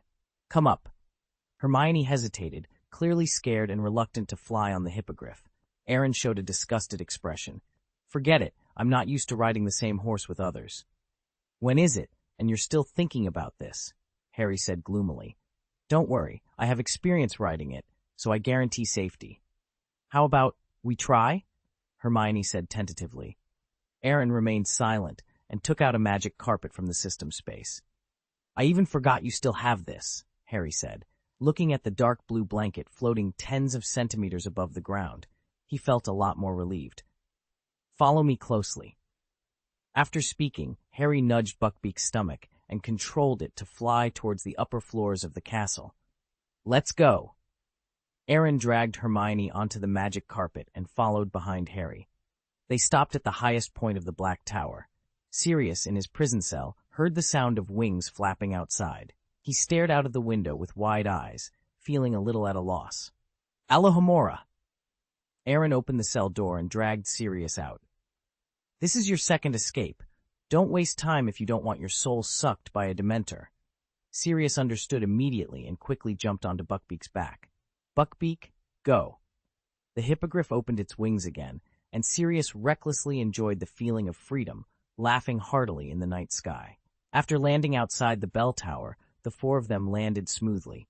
"The grace of saving my life will never be forgotten. Thank you," Sirius said. "It's okay to be grateful," Aaron replied bluntly. "I only have one request. If you are arrested again, please don't confess me." "Sirius, I want to go with you," Harry said hesitantly. "In the future, I will be wandering for a while," Sirius said, struggling for a moment. "What about Ron and Lupin? They will recover tomorrow," Aaron urged, pushing Sirius towards Buckbeak. "You have to leave quickly, and we have to leave quickly. If we are found out that we helped a supposed murderer escape from prison, the Ministry would have my head for days." "But he is innocent," Harry protested. "That's enough for you to know," Aaron said. Sirius looked at Harry with relief. "There's one more thing. You may be tired of hearing it, but you really look like your father, except for your eyes. Your eyes." "My eyes are like my mother's," Harry finished. Sirius nodded and flew towards the night sky on the hippogriff. The bell rang. "We have to hurry up. We need to get back to the hospital before we use the time turner," Aaron said hurriedly, and immediately led the two of them towards the hospital. They walked through the long corridor, ran up the spiral staircase, and met Dumbledore, closing the door of the hospital. "How is it?" Dumbledore asked, looking at the three of them with a smile. "Ask knowingly," Aaron rolled his eyes, wanting to complain to the old man, but knowing he couldn't beat him, he pressed down on the idea. Very good. Let's go in, Dumbledore said happily, opening the door and pushing the three of them inside. Did you just jump there? Ron asked, puzzled. You were here just a moment ago. Please explain. Aaron pretended to be weak and lay down on an empty hospital bed. I need a good rest. Harry and Hermione exchanged glances and then explained to Ron what had happened that night.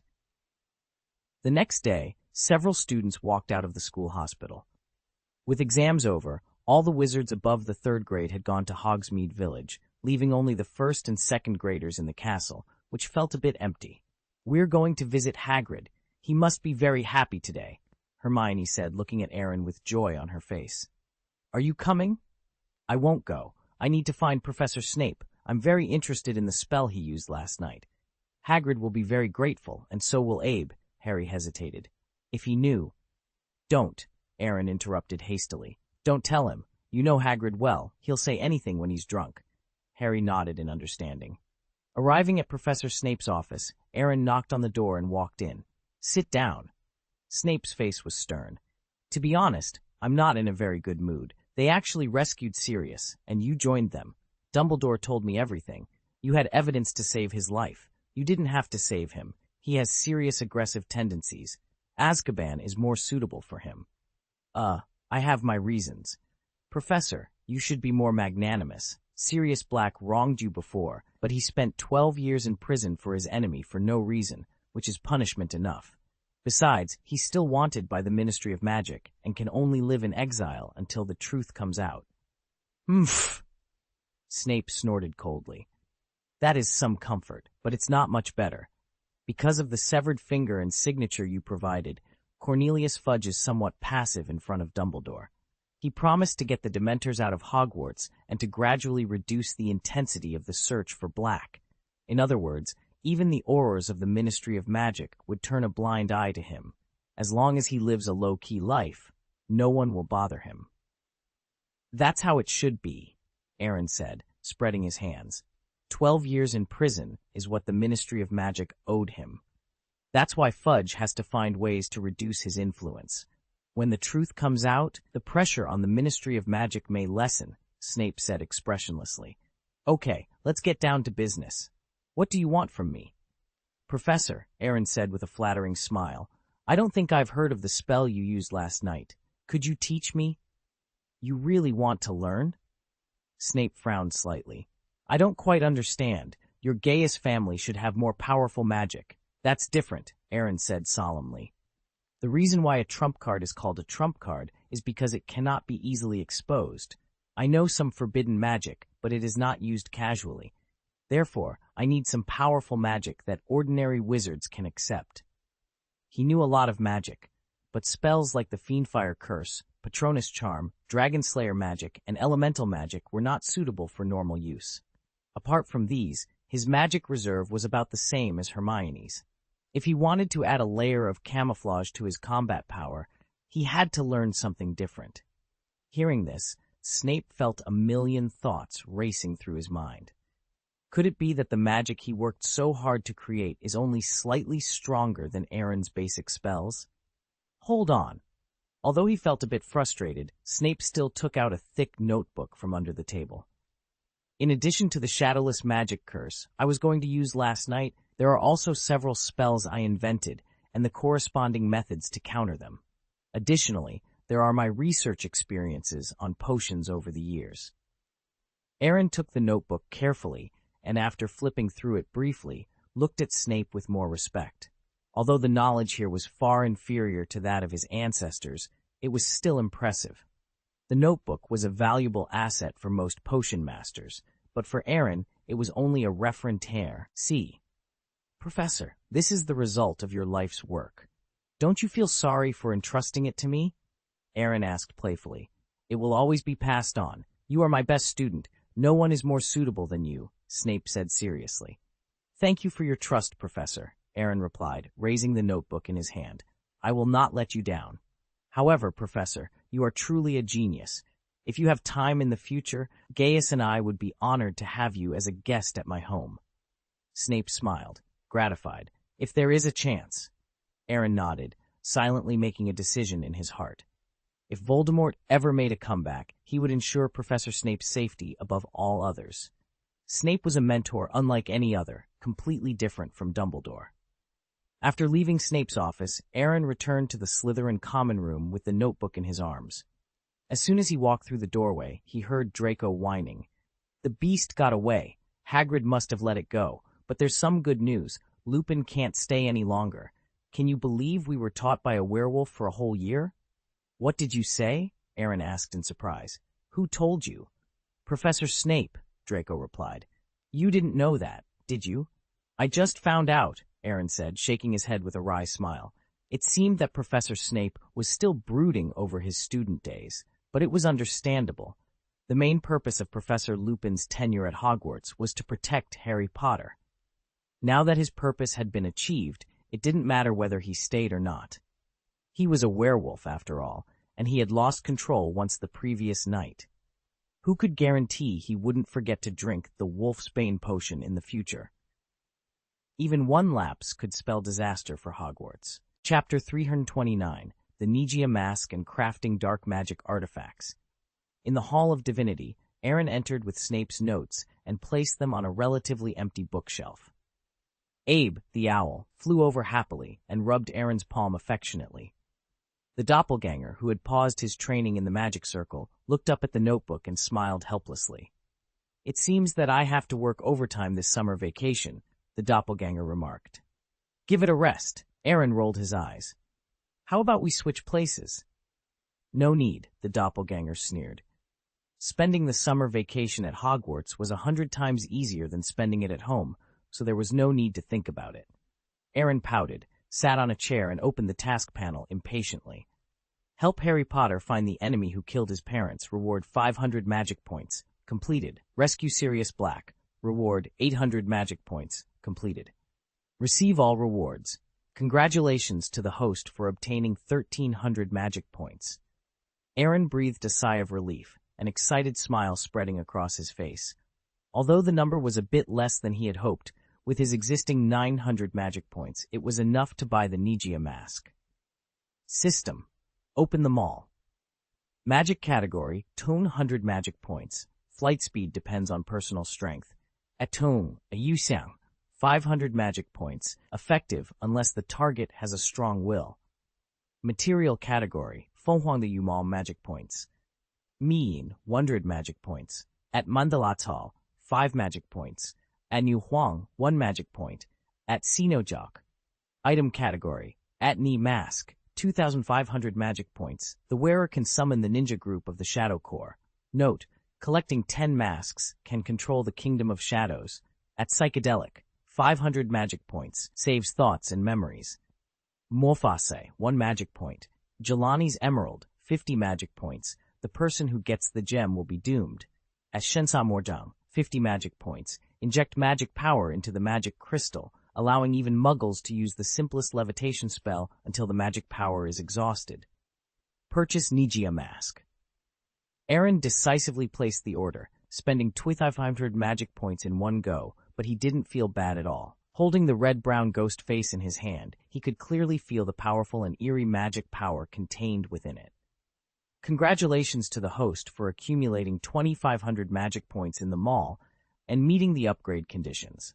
Upgrading the mall can unlock new functions. Would the host like to upgrade? Aaron blinked. Didn't you just hand out rewards before? If the host wishes, he can also exchange the chance of upgrading for a roulette lottery. Forget it. I can tell the difference between a full meal and a gamble, Aaron said immediately. The last roulette lottery draw was still fresh in his memory. There were many god-level skills in it that even the god of law would envy. But he didn't forget that there were also a lot of weak magic spells that wouldn't help him in the slightest. The most important thing was the 4 words, "Thank you for your patronage," which were particularly annoying. Getting the Dragon Slayer Demon Crystal before was considered a stroke of luck, but this time he didn't dare to gamble. If he had bad luck, it would be a waste.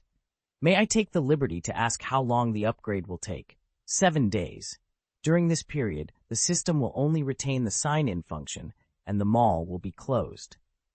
Then let's wait. Let's deal with the Nigia mask first. Aaron shrugged, then asked, how can I absorb the energy of the mask? Just meditate and absorb. Simple and straightforward. I like it.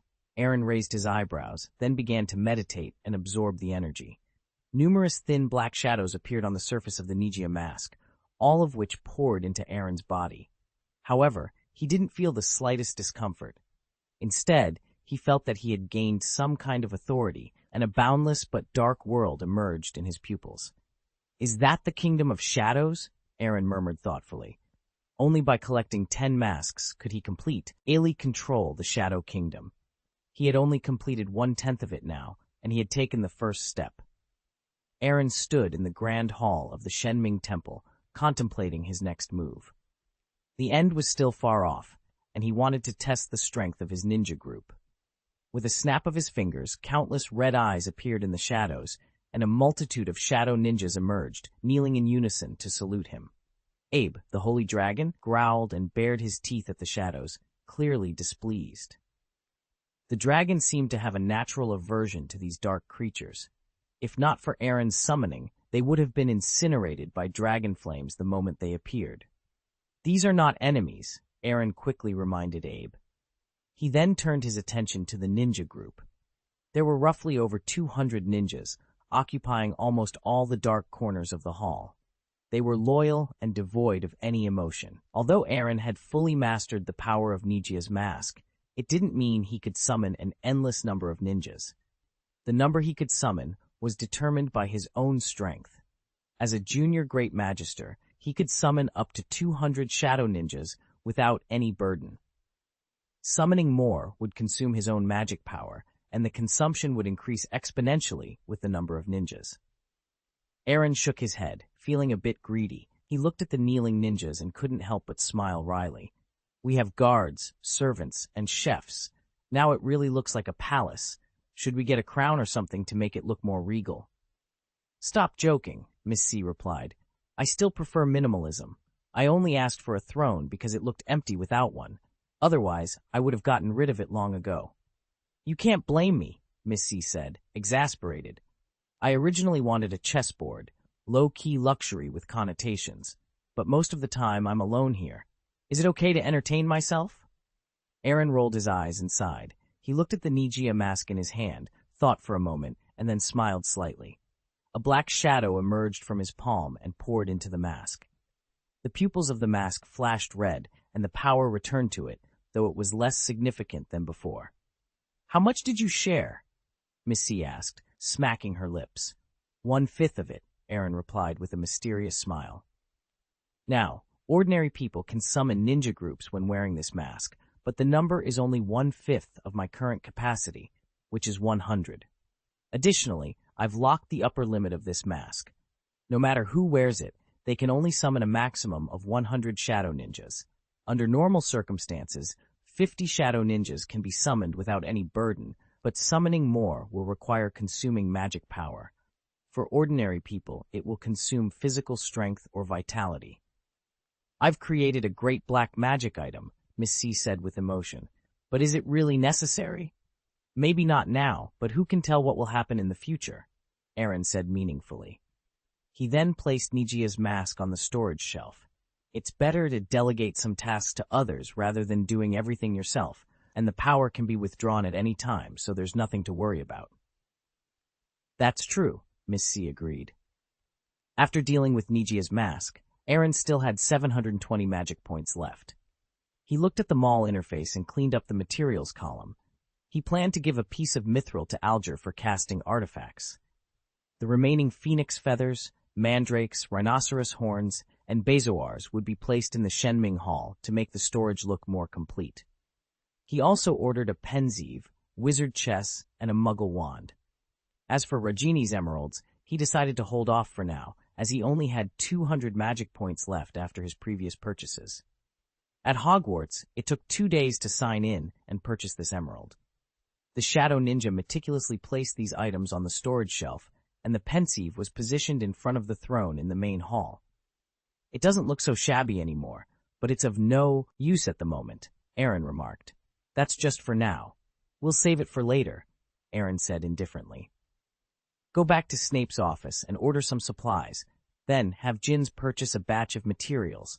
The potion room will be built, giving us a chance to practice with Professor Snape's notes. In the end, it's still the clone's job, Miss Nianti said with a wry smile. Aaron waved his hand, and all the ninja soldiers retreated into the shadows. I've given you 2/5 of the authority. You can summon 200 shadow ninjas, and your workload will be much easier with their help. But they can only be used as assistants.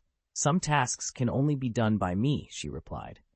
Be content, Aaron shrugged. The system can upgrade them all. Please wait for 7 days. New functions are on the way, the system announced. Aaron sighed. Coming out of the secret passage, he cleared his confused thoughts. Too many things had happened yesterday. Buckbeak was saved, and the complicated case from 12 years ago was clarified. But Peter Pettigrew had escaped. This meant that Voldemort's servant would return to him, and it was only a matter of time before the Dark Lord made a comeback. However, Voldemort's injuries were too severe for simple recuperation. He would need a series of plans, and his movements would likely be significant. By paying attention to major events in the wizarding world, Aaron could easily predict the stages of Voldemort's recovery. Coupled with his rudimentary divination skills, it might not be too difficult to avoid Voldemort's notice. In fact, this was a necessary move. After all, there was still a significant gap between him and the Dark Lord. Until he had the power to confront Voldemort head-on, cautious development was the best strategy. Chapter 330, The Holiday Begins, A Letter to Lucius. Exam results were sent to everyone on the last day of term. Except for arithmetic divination, Aaron's grades were all top of the class. In divination, Professor Trelawney awarded him an unprecedented high score. Since Gryffindor won the House Cup, the banners at the final banquet were changed to the red and gold Gryffindor lion.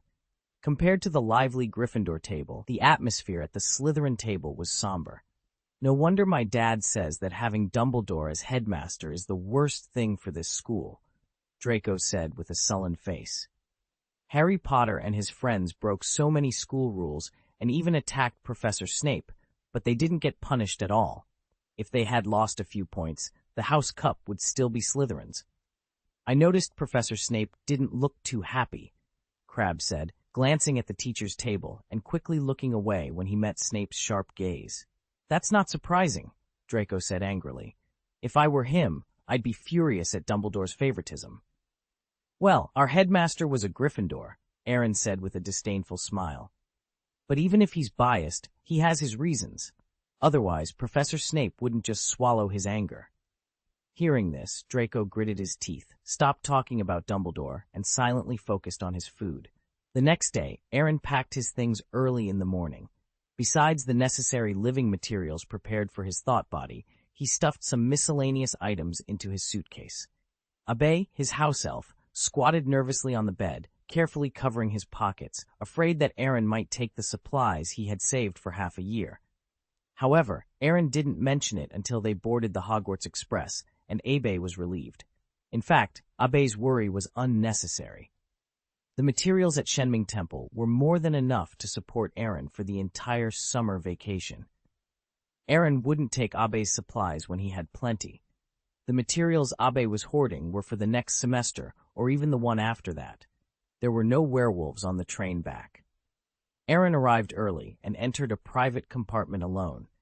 He put Abe down and sat by the window. The scenery outside was beautiful, but he didn't have the heart to appreciate it. His vacation was different from others. It was a cram school within a cram school. The next 2 months would be intense. At that moment, the sliding door of the compartment opened, and Draco walked in with Crabbe and Goyle. It's vacation. Why don't you look happy at all? Draco asked. Training class, Aaron said with a bitter face. Draco froze for a moment, his pupils dilating slightly. No way. Your family is a bit extreme, aren't they? You're 14 years old, and it's still not over? What's not over? Crabbe asked, puzzled. It has nothing to do with you, Draco said, then looked at Aaron speechlessly. I heard last year that you often showed up in Diagon Alley a month before the start of school. I thought. Last year was an exception, Aaron forced a smile. My family wanted me to gain knowledge, so they arranged a long trip for me. It made me realize that what's worse than a cram school is a long trip. If you think about it that way, the cram school isn't that bad, is it? Heh, Aaron rolled his eyes. I'll take that as you trying to comfort me. There will be the Quidditch World Cup this year. I originally planned to invite you to go with me, Draco said, leaning back on the seat regretfully. It seems there's no need for that now. Maybe there is a chance, Aaron said lightly. After all, he was the sole heir of Gaius, and his family always listened to his opinions. Taking a few days off to watch the game and relax wouldn't hurt. Aaron's tense mental state was evident. Really, he asked, his confidence wavering at the skeptical tone. If his parents ordered him to die, no matter how difficult it was, Jinns would never let him wander aimlessly. Oh, Aaron sighed. It depends on the situation. The whistle blew, and the tie. Rain began to accelerate slowly, leaving Hogwarts farther and farther behind. Aaron calmed down, ready to explore the upgraded system's new functions. But just as he closed his eyes, he heard a knock on the door. It's probably for you, Draco said. Aaron turned his head and saw Hermione standing outside the private compartment, looking conflicted. He got up and walked out immediately. Did I bother you? Hermione asked, a little embarrassed. No, Aaron replied, rubbing his eyes lazily. Why did you think of looking for me? This. Hermione took out a box from behind her. Professor McGonagall asked me to return it to you. Aaron opened the box to find a silver watch inside. A time turner? I thought Professor McGonagall had sent it back. That was her plan, but Mr. Jinns thought you might need it, so he asked Professor McGonagall to keep it for you. Aaron suddenly realized the potential of the time turner. With it, the efficiency of his mind-body practicing the magic circle could be doubled, turning 2 months into 4. If he was lucky, he might master ultimate elemental magic by the start of the next semester. The Shenming Hall was a safe place, and using the time turner for learning posed minimal risk. But within seconds, Aaron dismissed the thought. The missing body was a tool for him, but even the most diligent needed rest. He could be hard on himself, but not excessively so. Aaron, what are you thinking? Hermione asked, frowning. It's nothing, Aaron said, snapping back to reality. He smiled self-deprecatingly. I was just wondering whether to use it for studying. It's best not to, Hermione said earnestly. I've already returned that necklace to Professor McGonagall. I thought I could use the time turner to manage 5 elective courses, but I can't even handle 4 anymore. I'd go crazy if I kept using it next semester. Which class did you drop? Aaron asked curiously. Muggle Studies. It's not that I don't want to learn, but there's too much homework in that class. Compared to runes, arithmancy, divination, and care of magical creatures, it doesn't have much use for Muggle-born wizards like me. Ha! Aaron couldn't help laughing. I reminded you to follow a normal schedule, but you didn't listen. Now you feel the pressure of studying. Hermione nodded, looking depressed. Now can you tell me how you managed to attend 2 classes at the same time? I'm really curious. No, Aaron said firmly. I can tell you other things, but this is too important to me. I can't satisfy your curiosity for now. I'll figure it out sooner or later. Come on, I'm optimistic about you, Aaron said, not taking it seriously. Unless he and the missing body appeared at the same time and were caught by her, it would be impossible for her to figure it out. By the way, there's the Quidditch World Cup this summer. If you have time. I'll try, Aaron shrugged. His vacation plans had been out of his control since he started school. Otherwise, he wouldn't have run away from home repeatedly. Sadly, this situation seemed likely to continue for another year or so. Aaron returned to the private compartment, and Draco, Crabbe, and Goyle looked at the watch in the box, exchanging glances. Did you accept this gift? Goyle asked in astonishment. It looks quite delicate, Crabbe said, reaching out to pick it up, but he recoiled at Aaron's stern look. This was a time turner, not something simple-minded people with well-developed limbs could handle. Draco couldn't believe it. You don't really like her, do you? Aaron felt a sudden tightness in his chest. It was one thing to have his parents concerned about his lifelong affairs, but why was Draco getting involved? Don't talk nonsense. This is my business, Aaron retorted. That's good, Draco sighed in relief. Aaron, I have to remind you, It's best not to get too involved in my private matters. Don't get me wrong, Draco replied, lowering his voice. I'm not in a position to meddle in such things, but I must remind you, you can be friends with her. Boo, don't think of her in that way. Granger's background is too ordinary, and your family background is too prestigious. To put it bluntly, she doesn't deserve you. If your parents find out, you understand? Aaron remained calm, even finding the situation somewhat amusing. His family never cared about such things. If Draco knew about his blind date files, his worldview would be severely shaken. It's okay, don't worry about it. Also, don't bring up similar topics in front of me in the future. Understood, Draco replied. Aaron placed the time turner in his pocket and suddenly remembered Professor Trelawney's prophecy. He looked at Draco with serious eyes. Lucius Malfoy had been a Death Eater, and with Voldemort's imminent return, their group might be forced to choose sides or face dire consequences. It's troublesome, Aaron sighed. He took out a pen and paper, wrote a note, folded it, and handed it to Draco solemnly. What is this? Draco asked. Don't open it and don't look at it, Aaron warned sternly. This is for your father. For my dad? Draco was puzzled but put the paper away. You have to promise me that no one can see it except your father, including yourself. No problem, I promise, Draco assured, patting his chest. He could suppress his curiosity. Be serious, I'm not joking, Aaron said in a deep voice. To be safe, hand it over to your father when no one else is around. If the contents are leaked, the consequences will be very serious. Draco frowned slightly. It was the first time he had seen Aaron so serious, and he realized that the message Aaron wanted him to convey might be of great importance. Chapter 331, Special Guests, Superficial Loyalty Platform 9 3/4. This time, there were no Dementors blocking the way, and the Hogwarts Express arrived on time. Aaron pushed his suitcase off the train, while Ab obediently squatted in front of it. Welcome home, Master, Jin said as he took the suitcase and pushed it forward. As soon as he stepped off the platform, Aaron sensed the two dark guardians following him in the shadows and couldn't help but sigh. With his current strength, he didn't need their protection. Since the day he became a magister, he had been qualified to walk outside independently. However, he later realized that some things were never in his own hands. They would follow him regardless. Moreover, the strength of Jin's was still a mystery to him. Until he was absolutely sure he could defeat these guardians, he could only pretend not to know. I don't know if it's my illusion, but Ab looks a little thinner, Aaron remarked. I can control its diet very well, Aaron said proudly.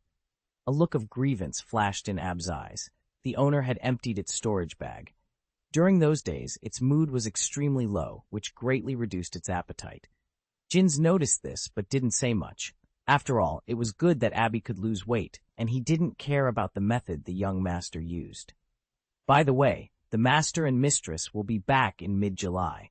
This time, they will stay at home for almost a month, Jins informed. Really? Aaron asked excitedly. 1 month was nothing before he was 8 years old, but after he learned a little about the mission of the Gaius family, he realized how difficult it was for Vico and the others to spare a month. Of course it's true, and they're not the only ones coming back, Jin said with an enigmatic smile. Aaron froze for a moment, almost weeping with joy. It wasn't just Vico and Lasana, it could only be his grandfather, the eldest in the Gaius family. God has eyes! Although he hadn't seen his grandfather for several years, the old man loved him the most. At that time, he must tell him about the grievances he had suffered in the past 3 years, and let him make decisions for himself. Jins put the box in the trunk of the car, then opened the door and motioned for Aaron to get in. Or I'll drive it! Aaron looked at the car, which was of a much higher grade than usual, and felt a little eager to try it.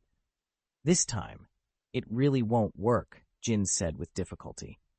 There are still things to talk about later. If you accidentally step on the accelerator instead of the brake, young master, it's not impossible.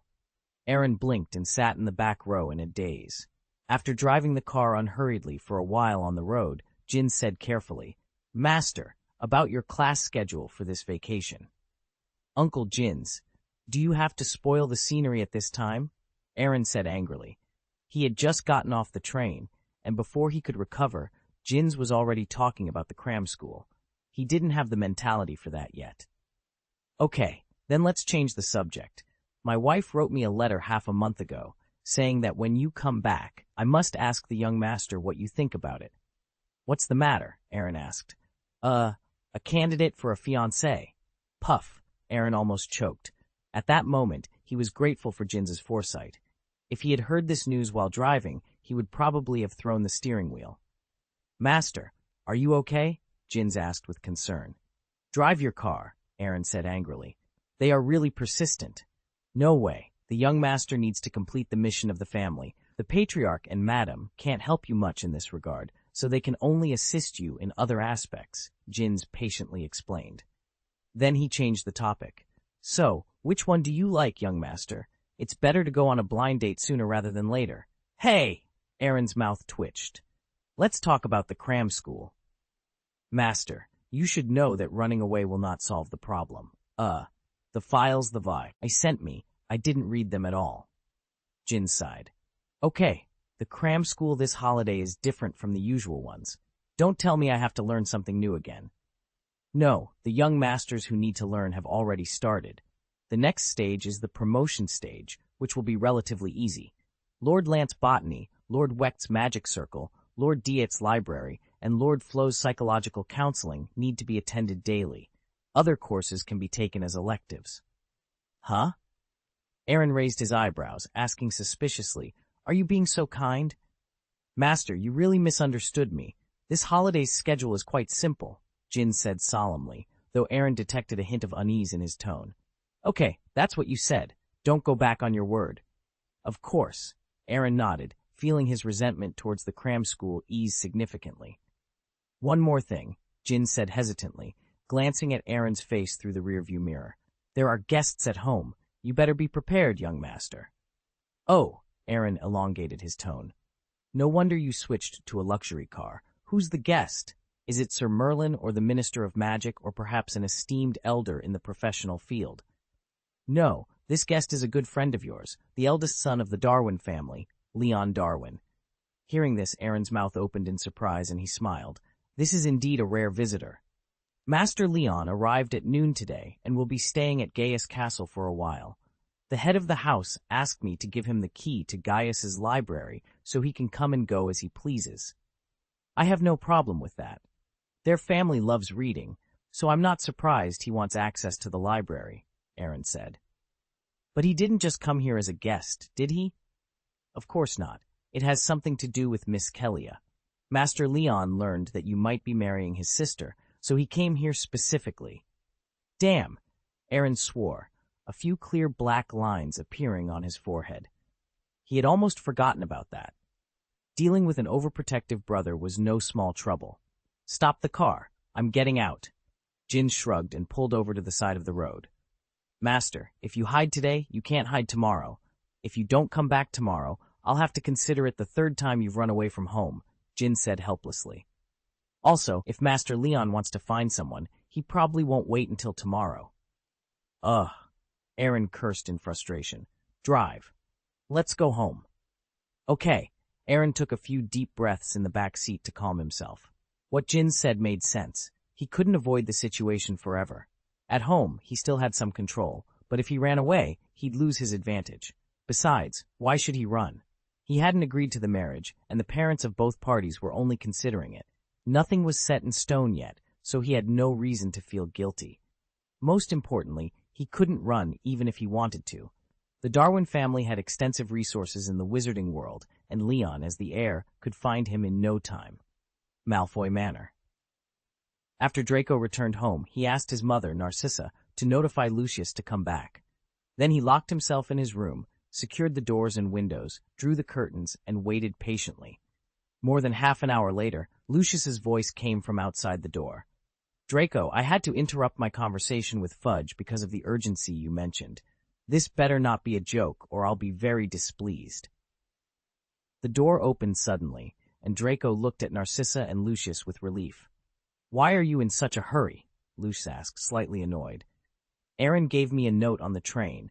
He said it was very important and that I had to give it to you. Gaius gave it to you? Lucius and Narcissa exchanged glances, and the anger on their faces dissipated significantly. Draco's good relationship with the heir of the Gaius family will definitely benefit his future. "Where's the note?" Draco asked his mother hesitantly. "He said he could only show it to my dad." Lucius raised an eyebrow. "Your mother is not an outsider. Of course I know, but that's what I promised him. You'll decide whether to let us know after you've seen it." "Okay," Lucius replied, giving his wife a reassuring smile. "You may have to wait for me for a moment." He then walked into Draco's room and gently closed the door behind him. Draco carefully took the note from his pocket and handed it to Lucius. "Why are you so nervous?"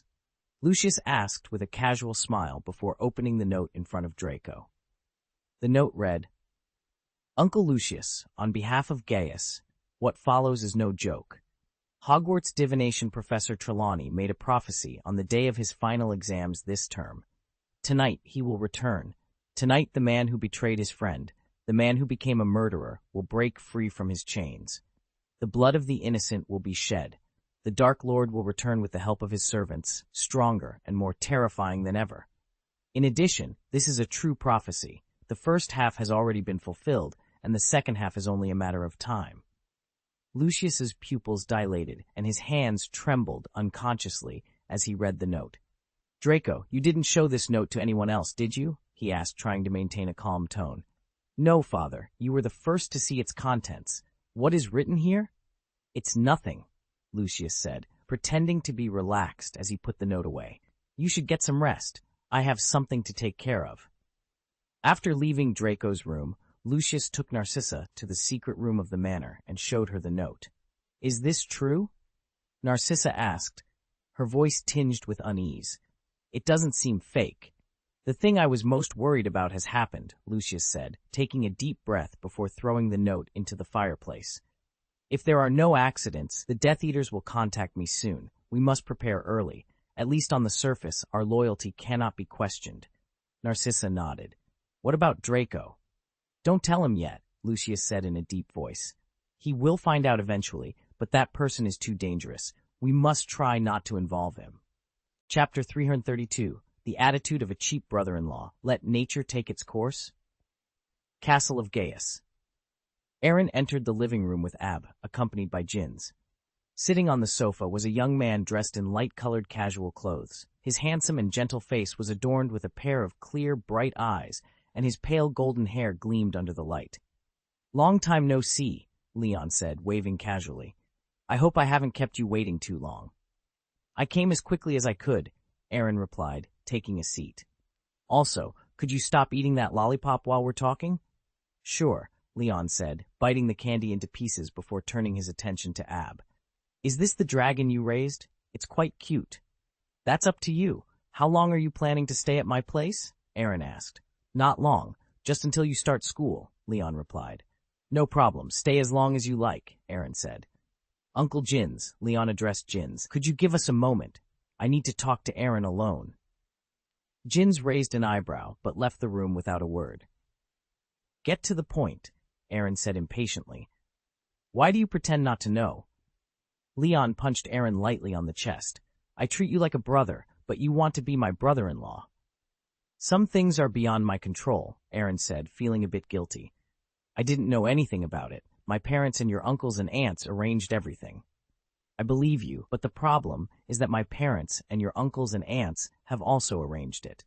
The most important thing is that my sister herself has no objections." "That's exactly what worries me the most," Aaron whispered. "I've always treated her like a younger sister, and you want me to continue treating her that way, right?" Leon was silent for a moment.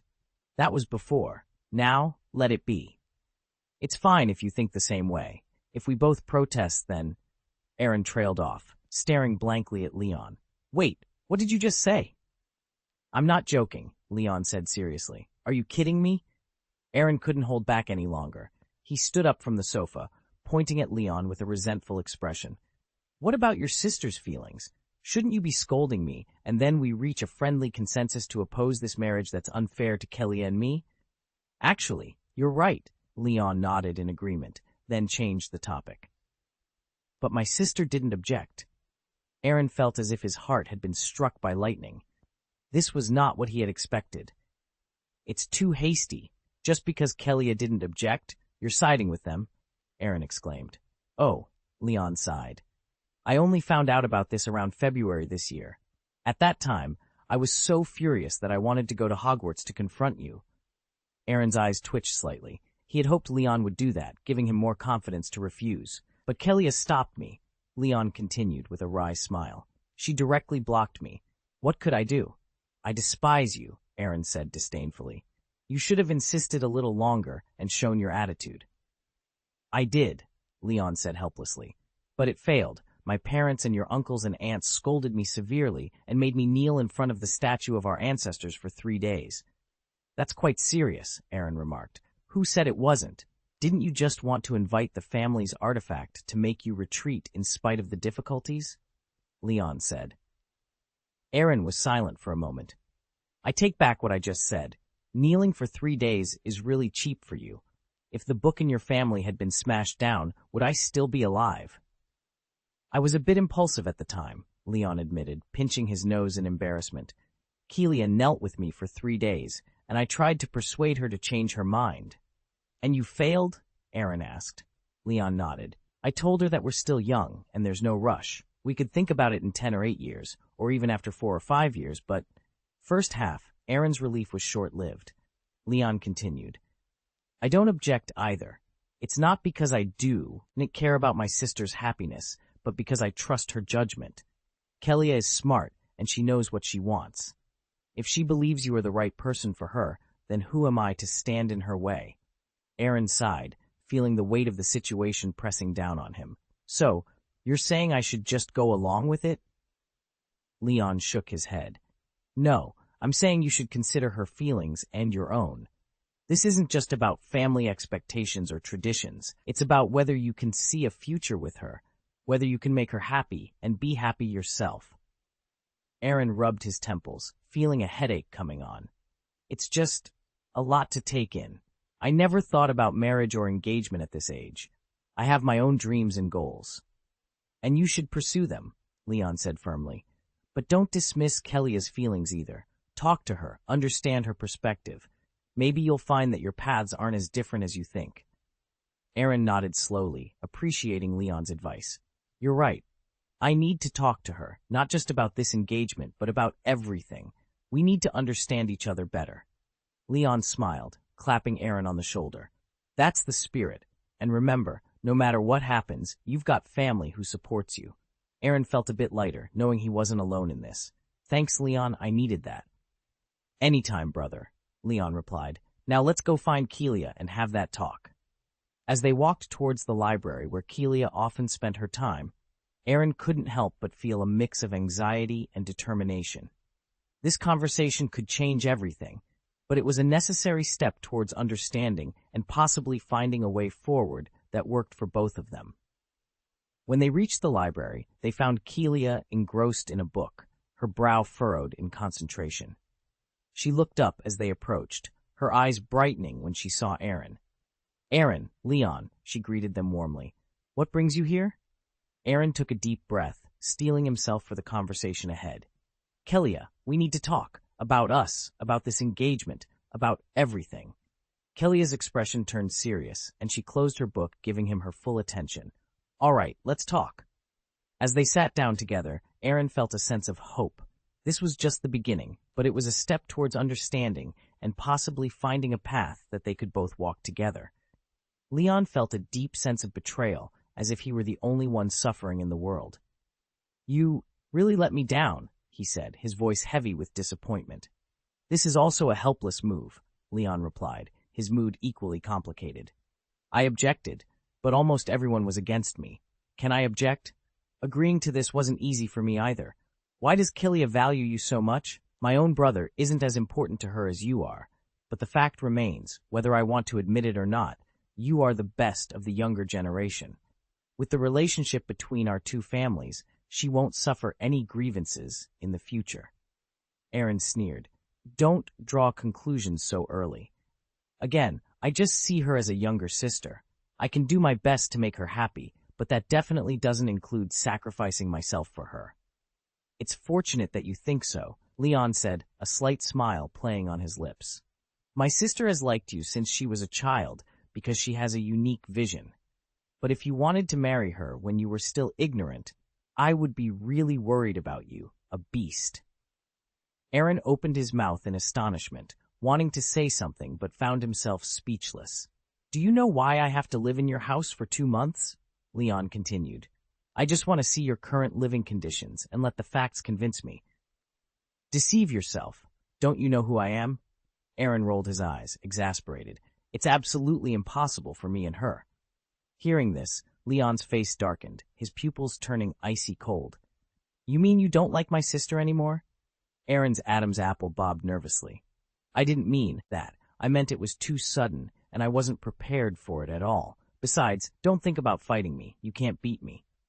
"I don't deny that," Leon said, his tone serious. "But this is about my sister. If I'm not happy, I'll do my best." Aaron gasped, not doubting the authenticity of Leon's threat. "Okay, let's take a step back. What if I have someone I like? You can't break us up for Kelia, can you?"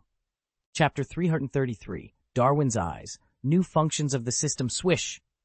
Leon swung his wand suddenly, and countless golden ancient runes formed chains around Aaron. Aaron, however, remained unfazed and let the chains lock him up. "I knew it would be like this," Aaron said, spreading his hands. His hands passed through the chains without hindrance, then turned into light particles and dissipated. "Illusion? Do you think I can't see through it?" Leon snorted disdainfully, then turned his gaze to the other side of the sofa. Aaron reluctantly lifted the illusion spell on his body. "It seems my grandfather didn't lie to me. The eyes of the Darwin family can see through illusions. But we've known each other for more than 10 years. Isn't it a bit much for you to attack me suddenly?" Hearing this, Leon's expression became particularly complicated. Grief, indignation, helplessness, depression, and bitterness intertwined, forming a strange mask. "Aunt Lasana stayed at my house for half a month and clearly told Kelia that she won't be the only woman by your side in the future." Aaron's eyes widened in disbelief, and he was at a loss for words. "It's really my own mother. Can she say such things casually?" "Surprised, aren't you?" Leon sneered. "After hearing this, I plan to invite the ancestors' artifact. I'm already heartbroken that my sister is engaged to you, but I can accept it by gritting my teeth. After all, this day was bound to come sooner or later. But you can't go too far, eating from the bowl while looking at the pot."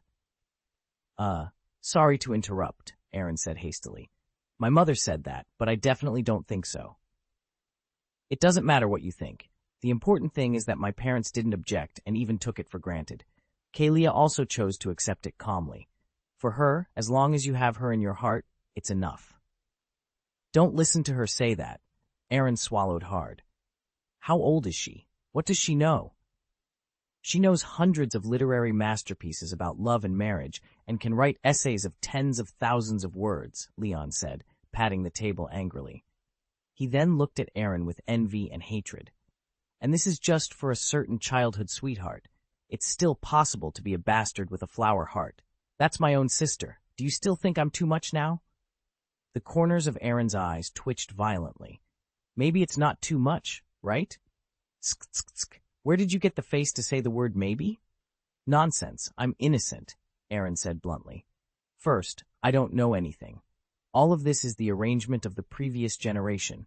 There are too many people who like me. Is it a crime if I am too attractive? I feel the same way. After all, there are quite a few little witches who like me," Leon said with a smug smile, but he became serious the next moment. "But it won't work if it's my younger sister." Aaron sighed. "I was out of my mind, actually trying to reason with my sister-in-law." "Then you are against it," Aaron said with a wry smile. "How can I object? Don't tell me you don't know your specialness?" Leon asked. "I may not be able to control you in this world, let alone other worlds. I was shocked when I found out about this secret. Unscheduled trips to other worlds, the time is uncertain. Who knows what you will do during this period?" Aaron blinked, smiled awkwardly, and said, "I personally think my character is trustworthy." "It's trustworthy now, but what about in the future?" Leon emphasized. "People change. If you stay in another world for 200 years, are you sure you can always withstand the temptation?" Aaron hesitated for a few seconds, not knowing how to answer. "Look, you hesitated. You actually hesitated. Hesitation means that at least I didn't intend to brush you off, Aaron said, sitting on the sofa. He took out a bottle of malt wine from his pocket and took a deep breath. But don't worry too much. Not a single one. I'll put it off first. Maybe she will change her mind in a few years. Leon shook his head. The emotional, the intelligence of the Darwin family far exceeds that of ordinary people, and Killia would never joke about something so serious.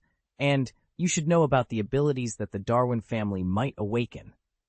You mean? Aaron's eyes widened in astonishment. A glimpse of the future, Leon sighed softly. I don't know when she awakened this ability. Maybe it was destined from the moment she first said she would marry you when she grew up.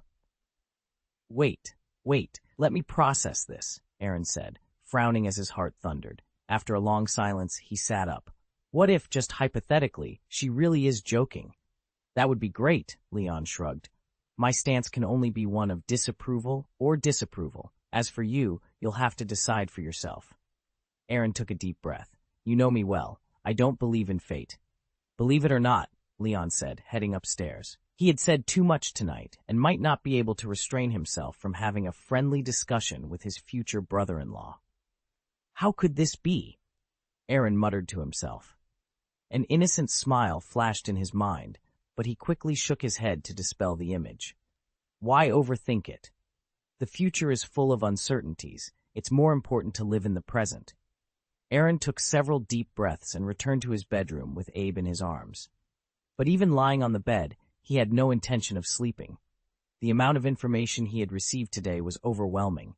Ab, give me the crystal ball. Abe immediately rummaged through his pocket and took out a crystal-clear crystal ball. Aaron sat up straight, placed the crystal ball on the bed frame, and began to concentrate on divination. He was grateful he had signed up for the divination class at Hogwarts. Although the future he saw might not be accurate, and his current divination skills couldn't predict the exact future he wanted to see, it could still provide some references. Gradually, the fog in the crystal ball cleared away layer by layer, and the picture became clearer. A silhouette of a woman slowly appeared in Aaron's pupils. But the next moment, Aaron shuddered and almost threw the crystal ball away. He recognized the person. It wasn't Killia, but Adrian Klein. He saw a playful smile, the same expression Adrian had before cutting him when he was 6 years old. Seeing this, Abe jumped up to Aaron. Master, what did you see? Nothing. Aaron forced a smile and decided he wouldn't do any more divination until the scene he just saw came true. Otherwise, his heart wouldn't be able to bear it. After stuffing the crystal ball back into Abe's pocket, he looked at the young dragon thoughtfully. A way to gain a sense of security formed in his mind. Abe, tomorrow the master will give you a picture of your beautiful sister. You have to remember her clearly. If you see her, just act cute. Don't show your teeth, and don't make her unhappy. Abe nodded thoughtfully, then hesitantly stretched out a paw. Deal, Aaron said, flicking Abe on the head. If you perform well, your food expenses will be doubled, but if you perform poorly, they will be cut in half. Hearing this, Abe confidently puffed out his chest, indicating it was okay. He had evolved to the present and had 3 skills. His innate abilities included not only flying but also being cute. Making a beautiful big sister happy would be a piece of cake. Aaron breathed a sigh of relief and lay back on the bed. System, the upgrade should be over. The upgrade has been completed, and the mall has unlocked new functions. A complete set of goods can consume 1 magic point for designated refresh. Aaron froze for a moment, then quickly understood what the system meant. 10 ghost masks are a complete set, but if they are randomly refreshed, it might take years to collect all 10. However, with the ability to refresh specifically, it could save a lot of magic points. It's raining in time, Aaron exclaimed. Aaron smiled happily. Open the system mall. The interface displayed, Magic. 100 magic points F. Light speed depends on personal strength. At of 500 magic points, literally, but not valid for those with strong will. At Ludzichusen, 300 magic points. Blank. Material category. At blank, at blank, at blank. Item Blani's Emerald, 50 magic points. The person who gets the gem will have bad luck. At Kongzen, at Kongkong. Looking at the more than two-thirds of the blank product columns, Aaron's eyes twitched. The shabbiness was a bit too much. He decided to refresh the list. In the item column, he wanted to try the function of specifying a refresh.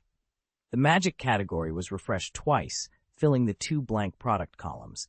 At change, 100 magic points, directly replace with equipment that is pre-stored in other spaces. Joints.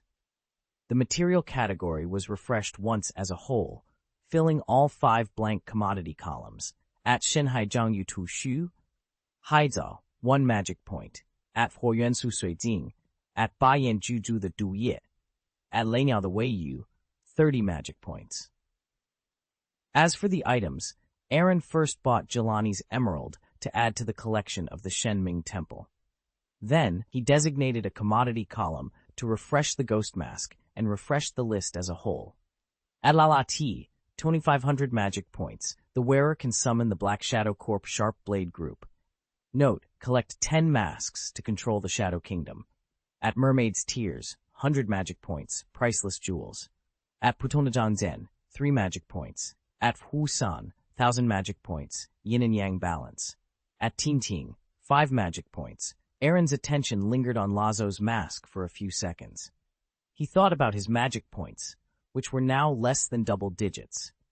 He couldn't afford 4-digit magic items such as ghost masks and spells, nor could he even afford 3-digit magic items like changing clothes.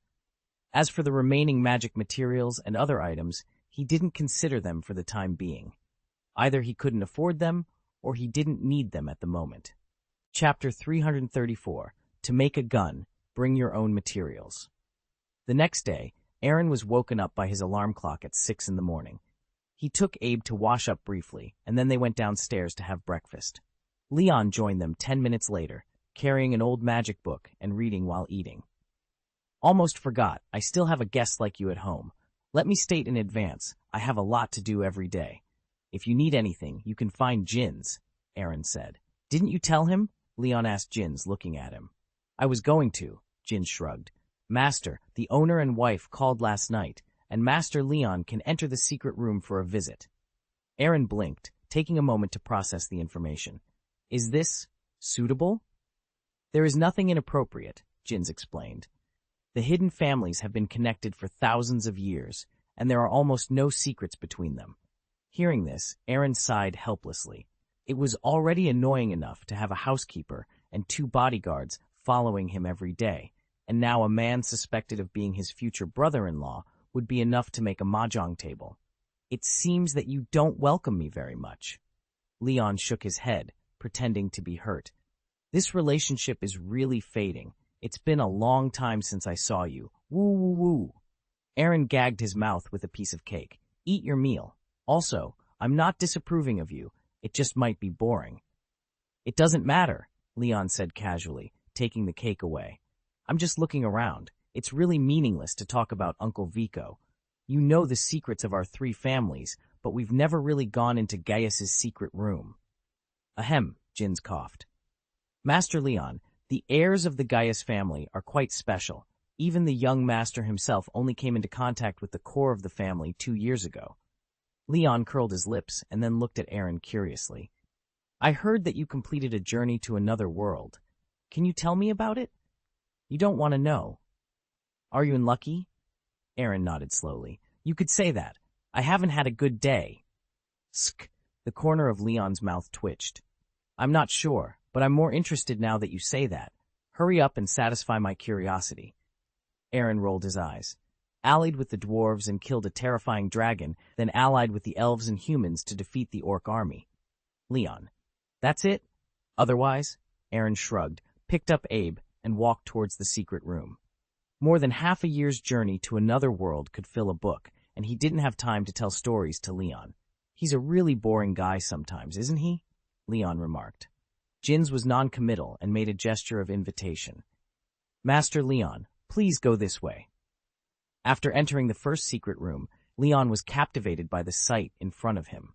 The crimson magma, the half-opened furnace, and the piles of rare ores fully demonstrated the usefulness of this secret room. No wonder your family's arms business is so good. It must have been passed down for thousands of years, Leon said with emotion. Uncle Jins, don't be stingy. Let me see what treasured weapons you have. That's okay. I'll take you to see them later. Leon smiled with satisfaction and then walked to a melting furnace emitting scorching heat. Inside the red melting furnace was a cloud of milky white liquid. What is that? It's so beautiful.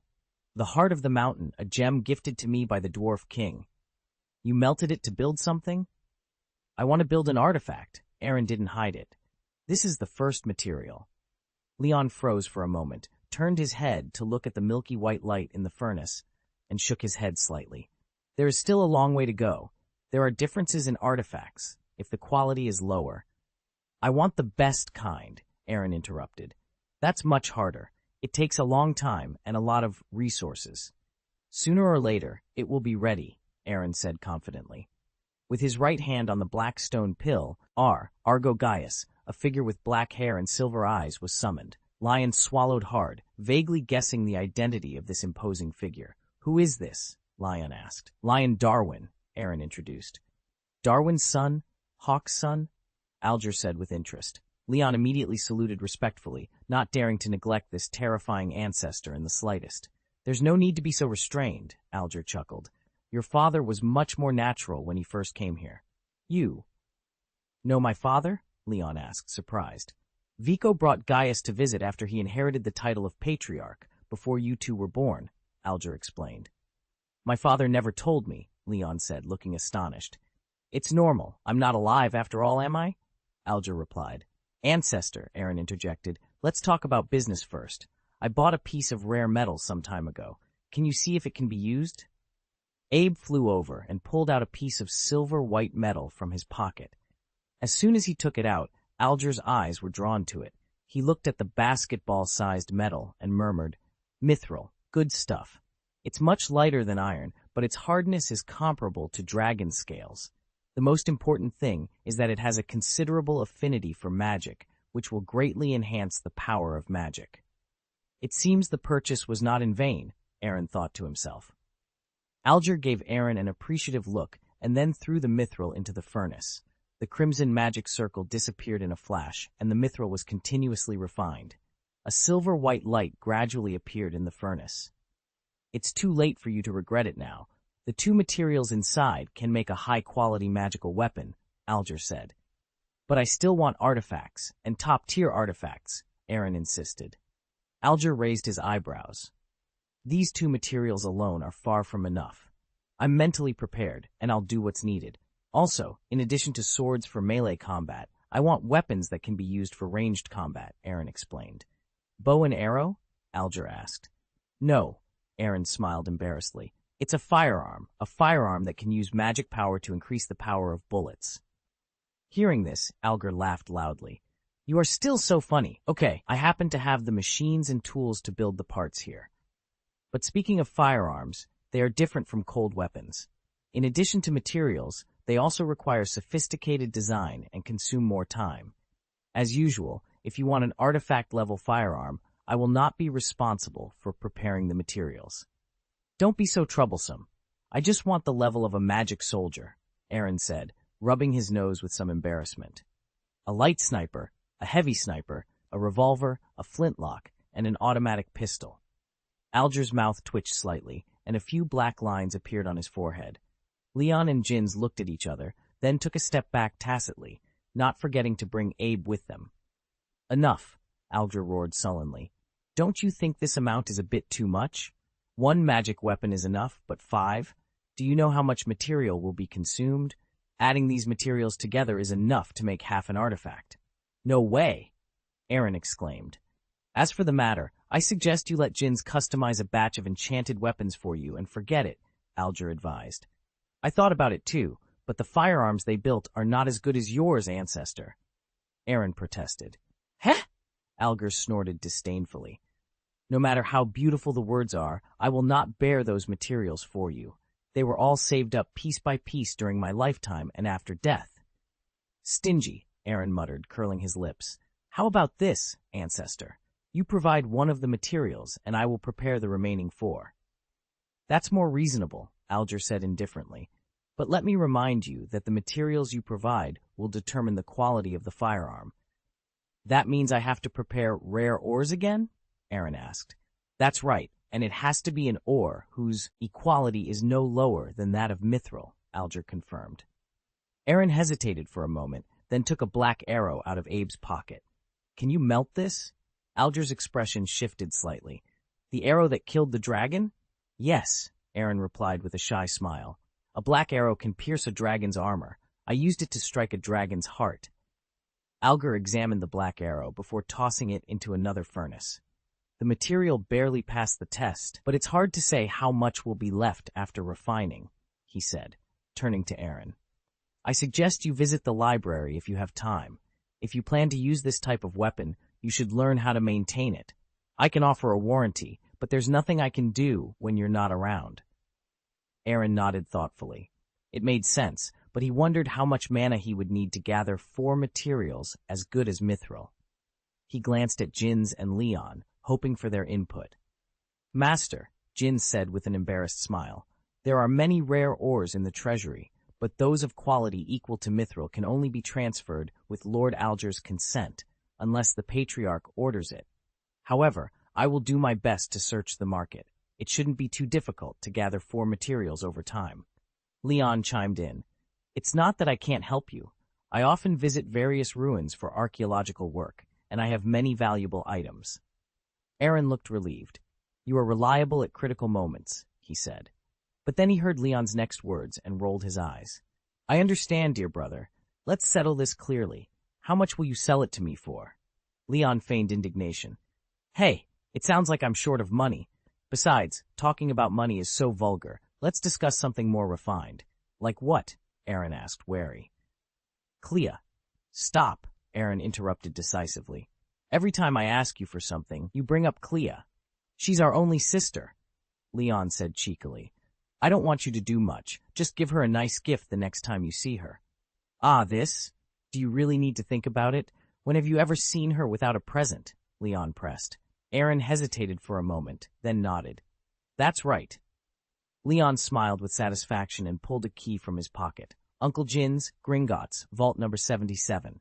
Chapter 335, Incompetent Heir, One-Stop Tutoring. Jin's put the keys away. I don't have time now. Let's go in the afternoon. Up to you. Aaron, Alger said playfully, winking. You and the Darwin girl have a story.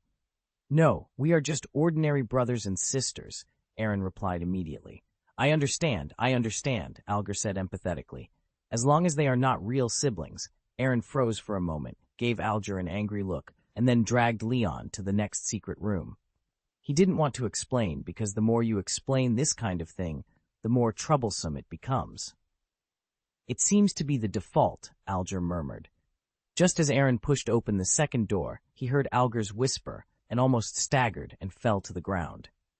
Master Alger, I need to remind you, Jin said hesitantly. The young master is not interested in this kind of thing at present, and is even quite resistant. Alger didn't take it seriously. Who knows what will happen in the future? Entering the second secret room, Leon, like Aaron who came here for the first time, vomited while holding the trash can. You can meet Ancestor Moore, whose medical skills are at the pinnacle. If you are interested, you can see how he dissects the human body. His superb skills and meticulous attitude will definitely leave a lasting impression. No need. I'm worried that he will dissect me. Leon hurriedly waved his hand. Aaron, how many secret rooms are there in your house? Actually, I don't know, Aaron said bluntly. On the surface, there are nearly 200 secret rooms in their house, but the real number could be more or less. Vico had taken out a bunch of keys, but some of them were unknown to him, and he had no idea what doors those keys could open. Leon froze for a moment, and after thinking for a while, he understood what Aaron meant. You are somewhat incompetent as the heir. I'm special, Aaron said helplessly. Besides, I'm just the heir now, not the patriarch. Isn't it natural that I don't know all the secrets? Hearing this, Leon chose to change the subject. Among the 4 hermit families, Gaius is the most special, and it is not his place to make irresponsible remarks about how Uncle Vico arranges his son. May I ask, is there an ancestor in every secret room? Of course not. I currently know that only 28 can communicate normally. Gulp. Leon swallowed hard. Then, take me directly to the library. No more visits? This isn't a visit, it's a pilgrimage, Leon said gloomily, and the people I'm visiting are more respected than the other one. I'm not Gaius after all. It's okay to meet 1 or 2 people, but it's outrageous to meet more than 20 people in a row. So you're worried about this, Aaron said with a dumbfounded smile.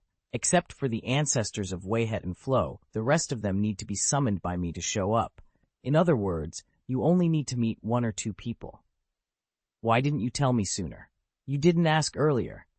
Next, Aaron took Leon to visit Vaughn's music classroom, Sarks's kitchen, Rant's botanical garden, Diet's library. After visiting the 20th secret room, Leon heaved a sigh of relief. He looked at Aaron with a complicated expression and said with emotion, I thought the education I received since I was a child was exaggerated enough, but compared with you, it pales in comparison. Today, Leon had his eyes opened. He had completed nearly 30 courses in 2 summer vacations. He wondered if he could have done the same. How did you persevere? Talent plus human will. Leon, in human terms, I don't know you yet? Aaron sighed and pushed open the 30th secret room, which was the door to the wine cellar. Leon smelled the aroma of various wines in the air, and the corner of his mouth couldn't help but twitch violently. Using wine to relieve your worries, isn't your family's arrangement too smooth? This kind of treatment is only for me, Aaron said, pouring himself a glass of malt wine and taking a big sip. My father and grandfather are a little less talented, as long as they keep their homes. But I am different. No one knows what world I am going to. All in all, when walking in the rivers and lakes, you can't overwhelm yourself with too many skills. Ha ha! Leon laughed, clutching his stomach, gloating. This is the first time I've heard that talent can suffer like this. Hearing this, Aaron clenched his fists, suppressing the urge to hit someone. The hardest days are over, and it's much easier now than it was 2 years ago.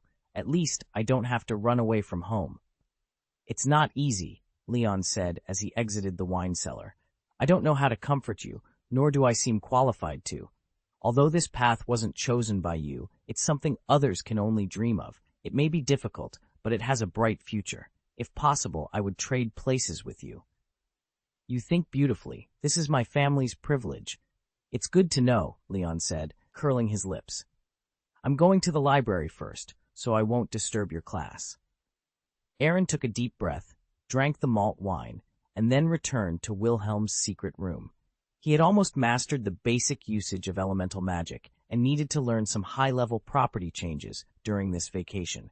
It would be even better if he could learn some magic circles with other functions. However, his request was severely rejected by Wayhet. You haven't learned all the elemental magic, and you want to learn something else?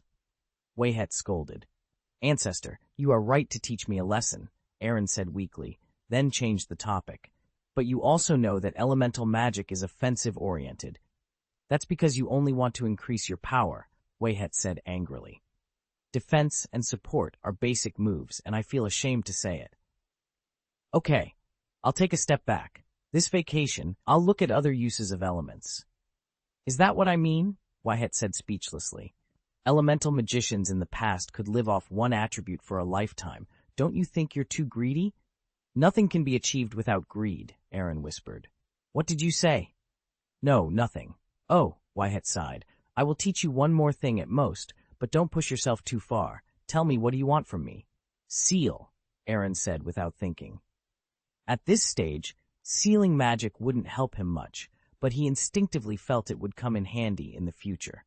Hearing this, the helplessness on Wayhet's face turned into relief. I thought you would ask for more destructive magic. It seems you have more foresight than I thought. Aaron scratched his head with an embarrassed smile. So, Ancestor, you agree? I agree. Why wouldn't I? Wayhet said meaningfully, then slowly stretched out his right hand. The magic array of water, fire, earth, wind, and thunder formed a 5-pointed star in midair, and then the outer magic ring connected them together to form a 5-pointed star array. Do you understand? Understood, Aaron said, swallowing hard. I underestimated elemental magic. You still have a lot to learn, Wayhet explained earnestly. In my time, everyone had a different understanding of magic. Elements with the same attribute had thousands of different uses, and this is just one of them. Ancestor, may I ask how long it will take for me to master all elemental magic? Of course, excluding forbidden magic. With your talent, Wayhet frowned in thought, and after 10 seconds he stretched out 3 fingers. 3 years. Aaron breathed a sigh of relief. He could barely accept this time. Add a 0 after that. Water law. Aaron almost choked. 30 years. That's a conservative estimate, and it's already remarkable. Hey! Aaron squatted down, his pupils dimming. He gritted his teeth. 3 years he could persist, but 30 years. By then, he might have broken through to become a god, and studying elemental magic wouldn't make much sense. That's what it means to learn endlessly, Wayhet said. Aaron tried to comfort himself. The power of elemental magic at the same level isn't much different. It's enough to be able to use it simply. Aaron forced a smile that looked more like a grimace. I can use it simply now. Really? That's amazing, Wayhet applauded. But what you understand might not be the same as what I mean. Can it be cast instantly? Can it be layered multiple times? Can it defend and assist? Can you stop talking? Aaron interrupted, feeling overwhelmed by the barrage of questions. I'll listen to you this holiday, okay? Wayhet's expression softened into a smile of approval. The ancestors won't let you suffer. As long as you perform well enough, I can teach you some other tricks. Really? If you don't believe me, we can make a covenant. That's not necessary. I trust your character, Aaron replied with a genuine smile. Wayhet shrugged and began assigning Aaron his tutoring tasks for the holiday. They started with the simplest primary elemental magic circles to build a solid foundation. Additionally, Wayhet would spar with him for half an hour to an hour every day. Each time Aaron emerged from the secret room, he was covered in various wounds and bruises. This sight stunned Leon, who was so angry he wanted to confront Wayhet. However, after learning about Wayhet's formidable reputation, he wisely chose to stay out of it, admitting there was nothing he could do to help. Rand seemed to anticipate Aaron's injuries. When Aaron joined him to learn about plants, Rand had prepared a lot of elixirs to ensure Aaron could recover quickly and be ready for the next day's training. At this point, Aaron understood the good intentions of Jinns. The vacation schedule only included a few major courses, not because they didn't want to add more, but because Aaron's energy couldn't support a heavier load. Wayhet's intense training, Rand's healing, library study sessions to verify his knowledge, and finally, psychological consultations with Flo created a comprehensive regimen. If he had any spare time, he could rest and relieve stress in other secret rooms. Despite the grueling schedule, Aaron couldn't deny the daily improvement in his strength. If it weren't for this progress, he would have been tempted to rebel against Jinns. He couldn't help but wonder, is there any other butler who treats his young master like this? Chapter 336. Grandpa didn't come back. Big sister came back. Boom, boom, boom. The knock on the door woke Aaron from his sleep. He opened his eyes groggily. For the past half-month, he had been tormented enough, undergoing the baptism of Wayhet's elements every day. Although Rand's elixir had good effects, it took until the next day for him to recover. However, Abe's treatment could greatly shorten this recovery time. Fortunately, Jinns didn't know that Abe had awakened this ability. Otherwise, his class schedule would have been adjusted. Jinns could definitely add a few more classes. Aaron yawned and opened the door reluctantly. There's no need to bother me early in the morning. What about resting today? Sorry, Master, Jinns said shyly. But the Master and Mistress are back today. Do you want to pick them up? Today? Aaron looked puzzled and then glared at Jinns. I thought it was your conscience letting me rest for a day, but now it seems I was thinking too much. Jinns smiled awkwardly. They'll be back at noon. Master Leon has already decided to go to the train station. I didn't say no, Aaron replied. If nothing unexpected happened, his grandfather would come back, and he would definitely have a much easier time this holiday with his old man making the decisions. After breakfast, Leon sat on the sofa reading today's Daily Prophet, while Aaron stroked the dragon, contemplating how to tell his grandfather about his bitter experiences over the past 2 or 3 years. The Quidditch World Cup, Leon said, looking at the 2 Quidditch teams in the newspaper with a chuckle. This year's biggest event in the wizarding world. Are you interested in going to see it? I want to go, but it's not up to me. I almost forgot that someone has to go to cram school, Leon laughed. But with our uncle and aunt back today, as long as we behave well, it shouldn't be a big problem. Hope so. Master, we'll be leaving in another hour. If possible, we should change into another set of clothes, Jin suggested as he walked over. It's not necessary. Leon frowned slightly. Uncles and aunts never care about these things. Maybe my grandfather is coming back, Aaron said confidently. I haven't seen him for many years, and I should be dressed appropriately. I see. Jins looked confused. The old master didn't come back with them. What the hell? Aaron turned to him in astonishment. When I came back from Hogwarts, didn't you say it wasn't just my parents who came back? Who else but my grandpa? This subordinate never said it was the old patriarch, Jins replied with a complicated expression. It's Miss Adrian. She just came back from vacation.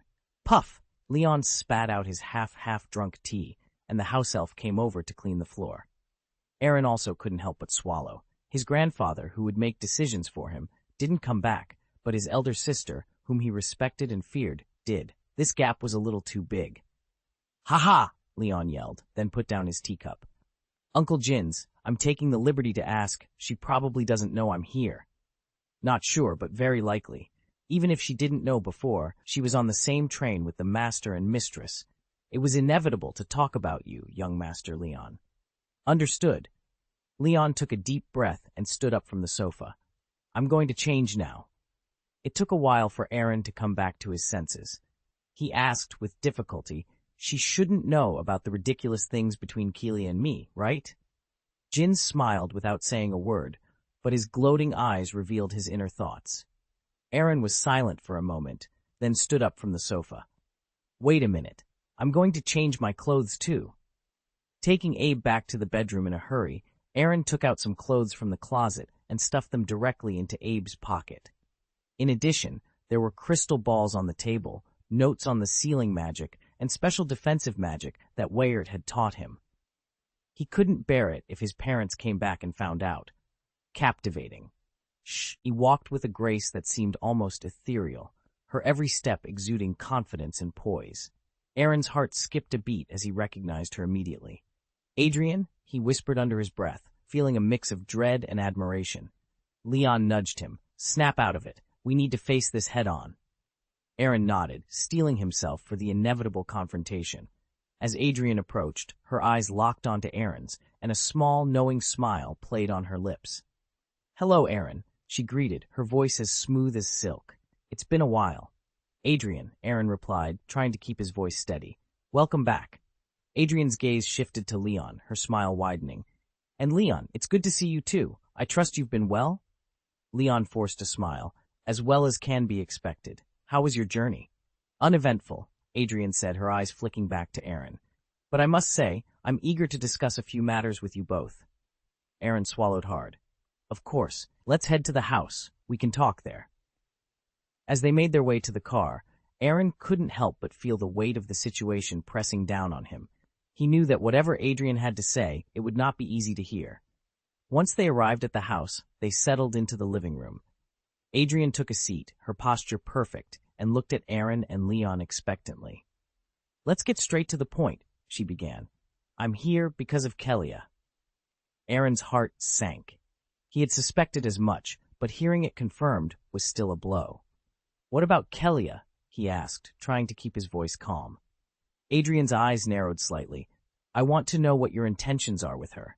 She's my sister, and I need to ensure that she's being treated with the respect and care she deserves.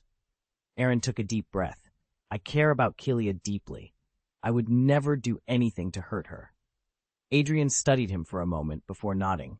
I believe you, but actions speak louder than words, Aaron. I will be watching closely. Leon, sensing the tension, decided to intervene. Adrian, we all want what's best for Kelia. Let's work together to ensure that. Adrian's expression softened slightly. Very well. But remember, I won't hesitate to step in if I feel it's necessary. With that, the conversation shifted to lighter topics, but the underlying tension remained. Aaron knew that this was just the beginning, and he would have to prove himself worthy of Kelia's trust and Adrian's approval. As the evening wore on, Aaron found himself reflecting on the day's events. He knew that the road ahead would be challenging, but with Leon by his side and his determination to do right by Kelia, he felt ready to face whatever came next. And so, with a renewed sense of purpose, Aaron resolved to navigate the complexities of his relationships and prove that he was worthy of the trust and love of those he cared about most. In addition to being beautiful and captivating, she exuded an aura that kept strangers at a distance, making those who wanted to approach her hesitate. Jins got down from the driver's seat, helped the three with their luggage, and opened the car door respectfully. Jins's seamless stretching spell was far superior to Arthur Weasley's. The car's interior was spacious, with understated luxury and complete functionality. "I haven't seen you in a few years. You look even more beautiful, eldest sister," Aaron praised sincerely. "You still know how to flatter," Adrian laughed. "I heard from your uncle and aunt that you went to Hogwarts?" "That was the best decision I've ever made," Aaron said bluntly, glancing at Vico and Lysana. In the magical world, not every child attends a magic school. Wealthy wizard families often hire professional tutors. While their teaching might not match the school professor's level, one-on-one tutoring can be just as effective. Families with a long history, like theirs, often have internal inheritance and may not be interested in school knowledge. Whether or not they attend school depends entirely on their mood. But Aaron never regretted his decision. If he had stayed home, more than 20 teachers and a diligent butler would have overwhelmed him with arrangements. "Sister, have some water," Leon said, handing a glass of warm water to Adrian before sitting down. "I completely agree with Aaron. The learning mode of the Gaius family is much more brutal." "I can accept your seriousness, but calling it brutal is a bit much," Vico said, dissatisfied. "Uncle, you haven't seen how miserable Aaron looked after being beaten these days. Lord Whitehead was really harsh, and it's been half a month," Leon added. "That's good," Vico said dismissively. "He's different from you. If he suffers more now, he'll suffer less in the future." Although Lysana felt distressed, she nodded in agreement. She also approved of Jins's schedule, and her son's beatings were sanctioned by both her and her husband. Aaron thought to himself, "Am I really their own child?" Chapter 337, The Thrill of Seeing Your Life in Danger. It was lunchtime when everyone returned to Gaius Castle. The house elves had prepared a feast, bringing all kinds of delicious food to the table. Vico, Lysana, and Adrian ate with gusto, but Aaron and Leon seemed absent-minded and more reserved. "Is it the dragon you raised?" Adrian asked Abe with interest. "I've never seen it in any animal illustrations." Hearing this, Aaron hurriedly winked at the feasting Shenlong. Abe, thinking of the tasks assigned to him by his master and the photo of his beautiful sister, reluctantly gave up the delicious food in front of him and flew to Adrian. The charm of cute pets worked its magic, and a smile spread across Adrian's face. Aaron and Leon exchanged relieved glances. They hadn't yet discussed the real issue, but the pressure from a happy elder sister was far less daunting than from a serious one. After lunch, Vico and Lysana left the dining table tacitly, leaving the space on the first floor to the younger generation. The atmosphere gradually became serious. Adrian fed Abe unhurriedly and then spoke after a few minutes. "Uncle Jins, please ask someone to prepare my room first. I have something to discuss with my two brothers." Jins nodded with a smile, ignored his young master's pleading eyes, and left the place with a quick apparition. "Sister, I still have something to do," Leon said hesitantly. "I made an appointment with Mr. Diet, the teacher at Gaius Library, so—" "Leave if you want. I will never stop you," Adrian said lightly. Leon smiled awkwardly. "My sister is here. How can I leave?" Aaron gave him a look of disdain. "You are useless even when given a chance." "Sister, what's the matter this time?" Aaron asked. "What do you think?" Adrian looked at Aaron with a half-smile. "A while ago, I traveled across the ocean to visit famous mountains and rivers to improve my mood, but the arrival of an owl disrupted my plans. My beloved younger sister actually has someone she likes, and this person happens to be one of my younger brothers. Even the parents of both parties have met and had a very happy conversation. Aaron, tell me, what do you think?" "Actually, it was a misunderstanding," Aaron said awkwardly. "My parents arranged this while I was in school, and I don't know anything about it. They're just worried about your pushback, Adrian said, hitting the nail on the head. The ones who know you best are your uncles and aunts. They know very well that they won't force you. This matter will drag on indefinitely. Aaron opened his mouth, finally understanding what he hadn't before. Vico and the others had considered too much. At present, everyone agreed, even Leon, who had chosen to abstain due to pressure from all sides. In this case, how long could he push it? It's too bad. I can count on my own son for this, Aaron said, almost in tears. Thinking about it carefully, I was really caught off guard. So tell me, what do you think? If you like her, you're happy. If not, I've always treated her like a younger sister, Aaron interrupted. And this kind of thing is a matter of personal choice. No matter how much pressure you face, if you don't agree, you don't agree. Hey, my brother is still here, Leon said unhappily. Pay attention to your manner of speaking, or I'll have to fight you. Sorry, but what I said was the truth. If you stop, you will suffer from it. What I urgently need now is a way to refuse, Aaron said with a sad face. How can we make it clear without hurting her? That's not important. No, ma'am, it's very important. She is still young, so she is inevitably a little impulsive when thinking about things. When she grows up, maybe she will change her mind. Ha! Adrian sneered. She is still young, but she has more things in her mind than all of us combined. Also, don't kid yourself. The owl brought me a detailed essay on marriage, which she had thought through thoroughly. The thesis. I'll show you, too. The corners of Leon's mouth twitched, slightly. He didn't expect his sister to send the thesis. I haven't talked about you yet. Adrian glared at Leon fiercely. Even if you are an older brother, you shouldn't take my sister so lightly. Her letter to me clearly stated that you almost invited that book out. Are you trying to kill Aaron? At best, I just wanted to scare him, Leon said guiltily. Do you scare people with your family background? Adrian said angrily. I will break your hand next time, and that book can't protect you. Leon couldn't help shivering. Understood, I won't dare again. Let's get down to business, sister, Aaron interjected. It's just that you are back. Help me think about it. I said it's not important, Adrian said impatiently. You just need to tell me if you want to give her a place in your heart. What? Aaron blinked blankly, feeling a little overwhelmed for a moment. Okay, needless to say, your hesitation has already told me the answer. Adrian sighed. I don't know what kind of luck you have, but I knew she was interested in you since we were children. I didn't expect her to lower her standards to such an extent for you. It's not me. Aaron was interrupted roughly by Leon before he could finish speaking. Actually, I may know the reason.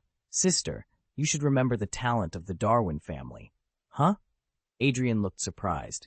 The future? It seems destined. I don't believe in fate, Aaron said angrily. We'll wait and see. Adrian smiled, but this smile made Aaron's hair stand on end. I don't care at all whether you can change your fate.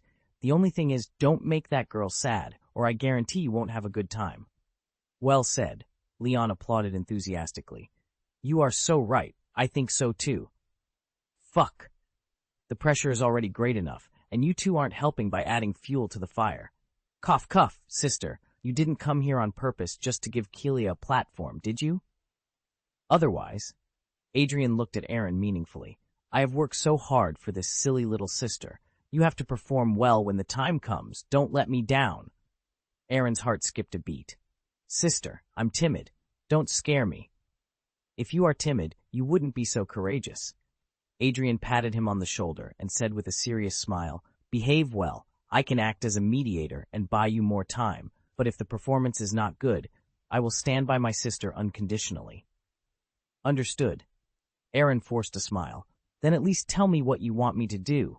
You'll know then. In addition, I must remind you, don't think about hiding your clumsiness, otherwise your life will be in danger. After speaking, Adrian stood up and walked upstairs on her own. Sister. Aaron pointed at the baby dragon she was holding, hesitantly saying, Abeda. I like it very much. Let's raise it for a while. Do you have an opinion? Aaron shook his head, wanting to cry but not crying. He also had this idea before. Having a cute pet by his side could keep the eldest sister in a happy mood, and they could communicate in dragon language, which is equivalent to planting a spy by her side, which is also convenient for him to adapt. But these days, he found that he really couldn't do without a beta. Without it to heal himself, and only relying on Rand's elixir, it would take hours of pain to recover. "Be mentally prepared," Leon said gloatingly.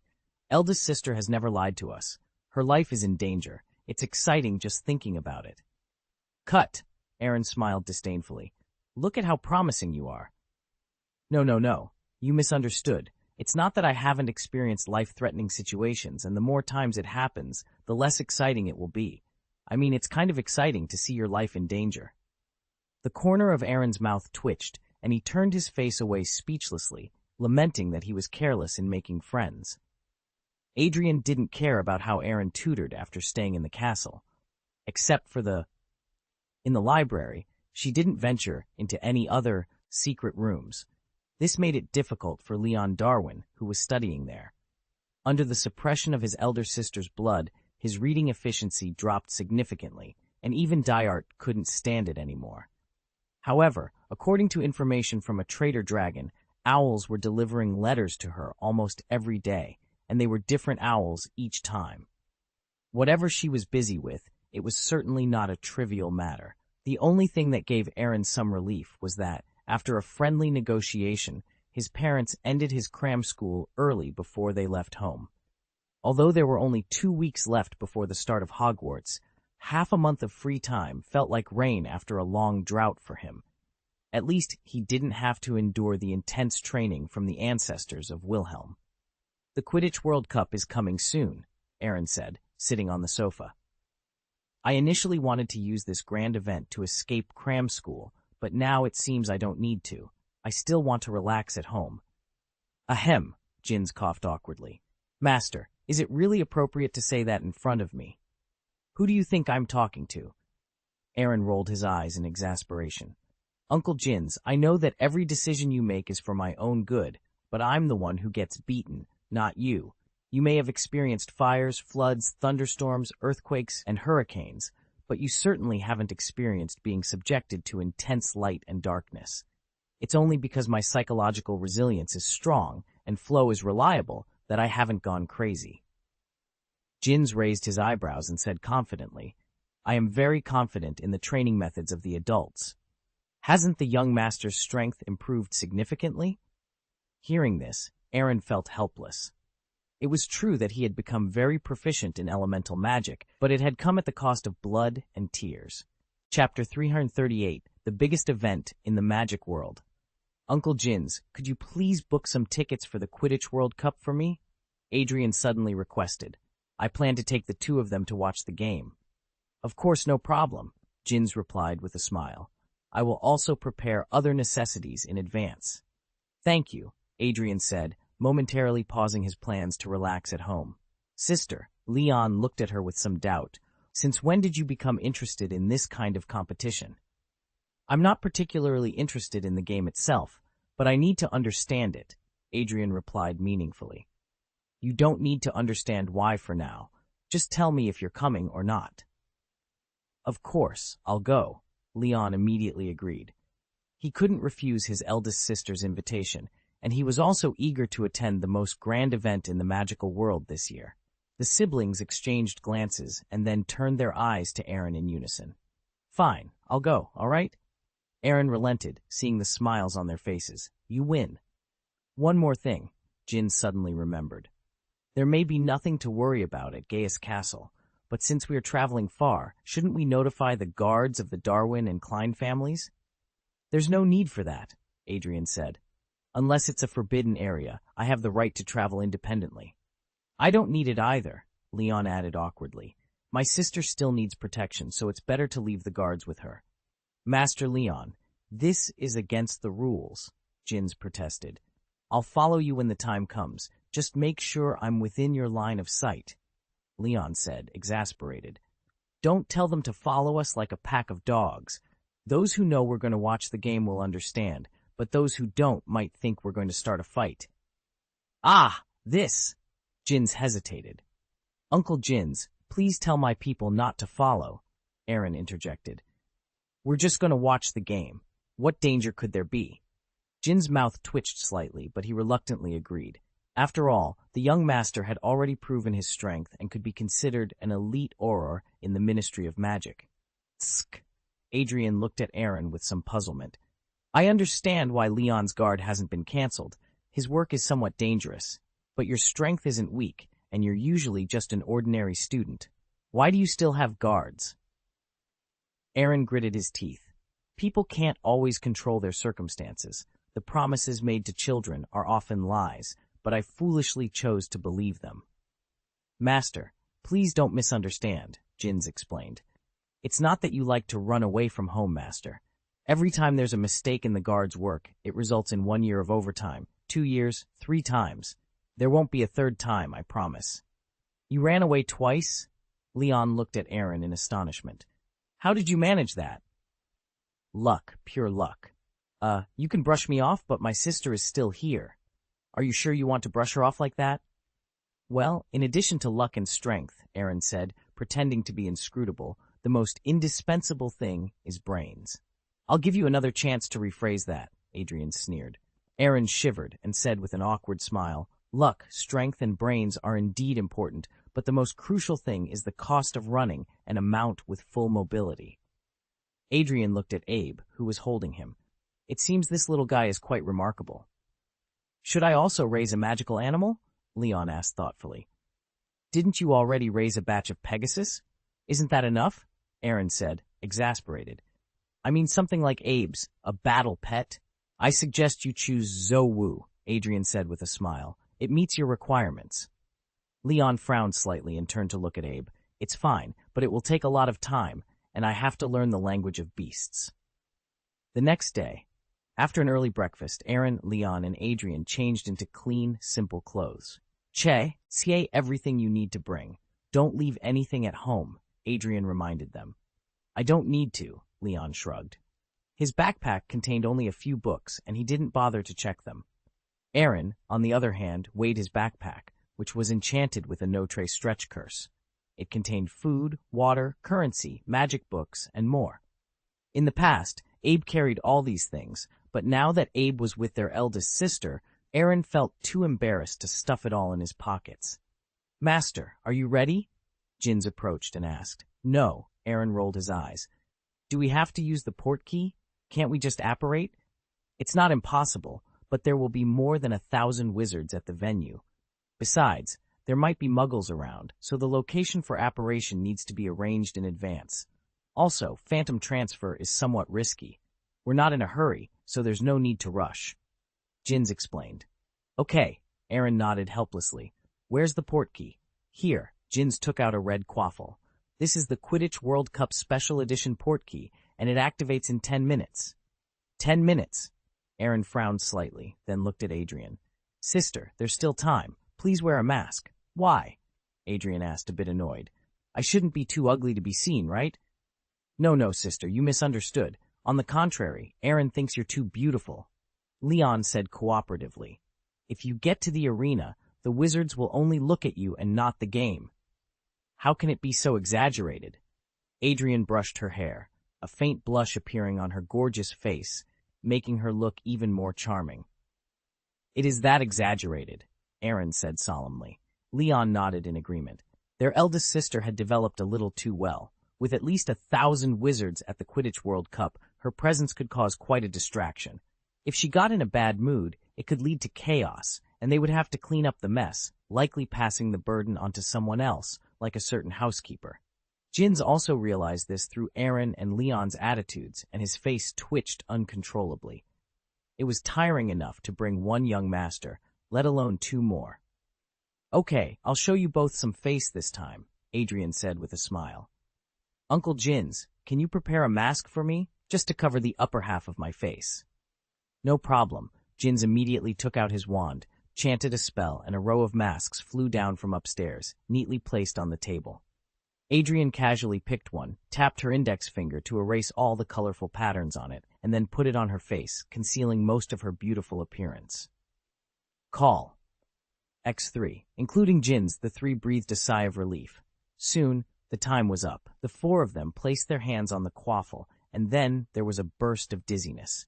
Their vision turned gray, and they couldn't see anything clearly. When they opened their eyes, they found themselves in a gray swamp. 5:30, from Castle Gaius, a steady voice sounded. They turned to see a middle-aged man in a suit and leather shoes. "Mr. Jins, the minister asked me to wait for you here." The middle-aged man smiled and took the quaffle from Jins. "To show respect for you, he asked me to set up a separate reception point. Do you need me to lead the way?" "No thanks. Just tell us the direction of the camp," Jins replied. "Okay," the middle-aged man said with some regret, then pointed to a road paved with wooden boards in the fog. "Walk along this road for about 200 meters, and you will see the camp. The caretaker is a muggle named Roberts, and your tent was booked yesterday. Also, Roberts doesn't know there's going to be a Quidditch World Cup here, so don't use magic in his presence." "Can you do it?" "No problem," Jins replied confidently. After understanding the situation, he led Aaron and the others down the path. In less than 10 minutes, they arrived at a stone house. Behind the house was a large field filled with hundreds of tents stretching to the edge of the distant tea forest. "Hi, are you Mr. Roberts?" Jins asked. "Yes, who are you?" inquired Muggle Administrator Roberts. "I'm Jins. We booked a tent yesterday." "One tent?" Aaron exclaimed in astonishment. "There are 4 of us here, including one girl. Is it really appropriate for all of us to stay in one tent?" "It's appropriate," Jins replied nonchalantly. "It's convenient for you to be within my sight." Aaron was speechless. With Adrian and Leon's guards absent, Jins couldn't bear the responsibility if something happened. "Mr. Jins, your tent is in the middle of the field, with your name on it. If there are no issues, could you please pay the fee first?" Roberts asked. Jins took out a wallet from his pocket and handed over 50 pounds. "This should be enough." "More than enough," Roberts said, visibly relieved. "I thought all the people coming here were foreigners. Before you, many couldn't even tell the money apart. They all wore very strange clothes and preferred to pay with gold coins." "Don't worry. Some people just have special hobbies," Jins reassured him. "But there are so many of them. We've never had this many people before," Roberts said. "Having a local person who can communicate normally makes things much easier for me." "Well, we don't want to trouble you any further. Can we go now?" Jins asked. "Of course," Roberts said, handing the camp plan to Jins and making a gesture of invitation. "Please go ahead." Chapter 339, The Wizard's Tent. Your friend is really interesting. Passing through the gate of the camp, Leon glanced back at Roberts with a slightly sympathetic look. Guess how many times this muggle has had his memory modified? "It's hard to say now," Adrian replied calmly, analyzing the situation. "But after the Quidditch World Cup is over, it's estimated that his memory will have been erased at least 100 times. Muggles taking care of wizards' affairs is always a bit much," Aaron chuckled. "But he's not losing out. The entrance fee alone is enough to cover his expenses for several months." The 4 of them walked towards the center of the misty field, where all kinds of peculiar tents challenged their understanding. Some tents were built like palaces, others like turrets, and the most extravagant one even had its own garden. Anyone who didn't know better might think someone had moved their entire home here. "It's always like this," Leon said with a disdainful smile. "No muggle would build such an exaggerated tent. The number of times Mr. Roberts has had his memory erased may have at least doubled." "We're here," Jins announced, pointing to an unremarkable blue tent in the center of the field. He led the 3 of them inside. Like the other tents, this one had been enchanted with a traceless stretching spell, making the interior space comparable to a villa. Jin's room was on the 1st floor, while Aaron, Leon, and Adrian were assigned to the 2nd floor. The tent also included a kitchen, bathroom, study, and living room. "Not bad," Aaron remarked, raising his eyebrows. "If I had a tent like this when I ran away from home, I wouldn't have had such a hard time." "Master, you are joking," Jins replied with an awkward smile. "If Master is interested in this kind of tent, I can arrange for someone to design one for you." "That would be great. Send me a copy of the design later, and I'll see if there's anything that needs to be modified," Adrian said, placing his backpack on the table. "Uncle Jins, can we go out and have a look? I want to learn as much as possible about this game."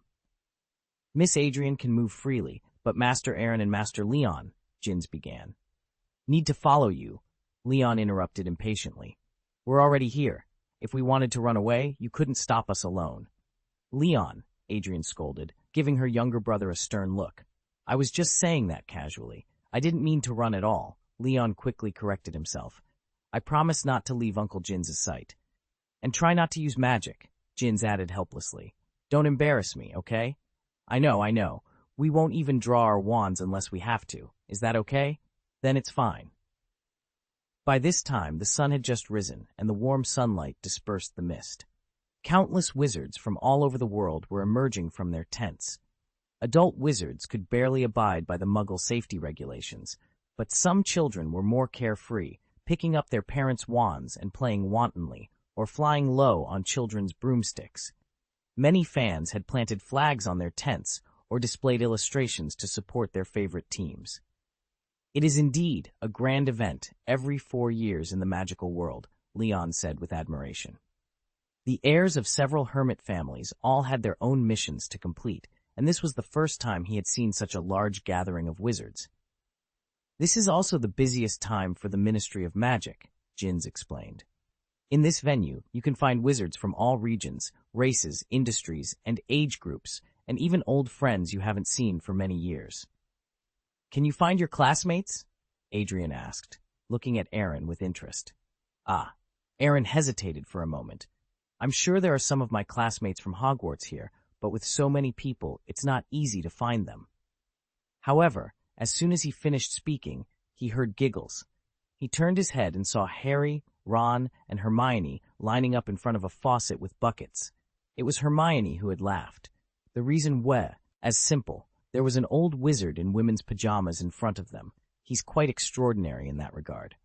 Adrian raised an eyebrow, intrigued. Really? That sounds like a story worth hearing. Aaron sighed. Trust me, it's a long one. But for now, let's focus on enjoying the Quidditch World Cup. As they walked back to their camp, Aaron couldn't help but think about the strange dynamics between his friends and his siblings. He hoped that the rest of the day would be less eventful, but knowing Harry, Ron, and Hermione, he doubted it. Back at the camp, the atmosphere was lively. Wizards and witches from all over the world had gathered, and the air was filled with excitement and anticipation. The vibrant colors of various team flags fluttered in the breeze, and the sound of laughter and chatter echoed through the grounds. Aaron's family had set up a modest but comfortable blue tent in the middle of the venue. It was adorned with a sign that read, Jin's Family, making it easy to spot. Inside, the tent was magically expanded to accommodate everyone comfortably. As they settled in, Aaron's mother, Mrs. Jins, greeted them with a warm smile. Did you have a good walk? I hope you didn't get into any trouble. Aaron chuckled. No trouble, Mom. Just ran into some friends from school. Mrs. Jins nodded. That's good to hear.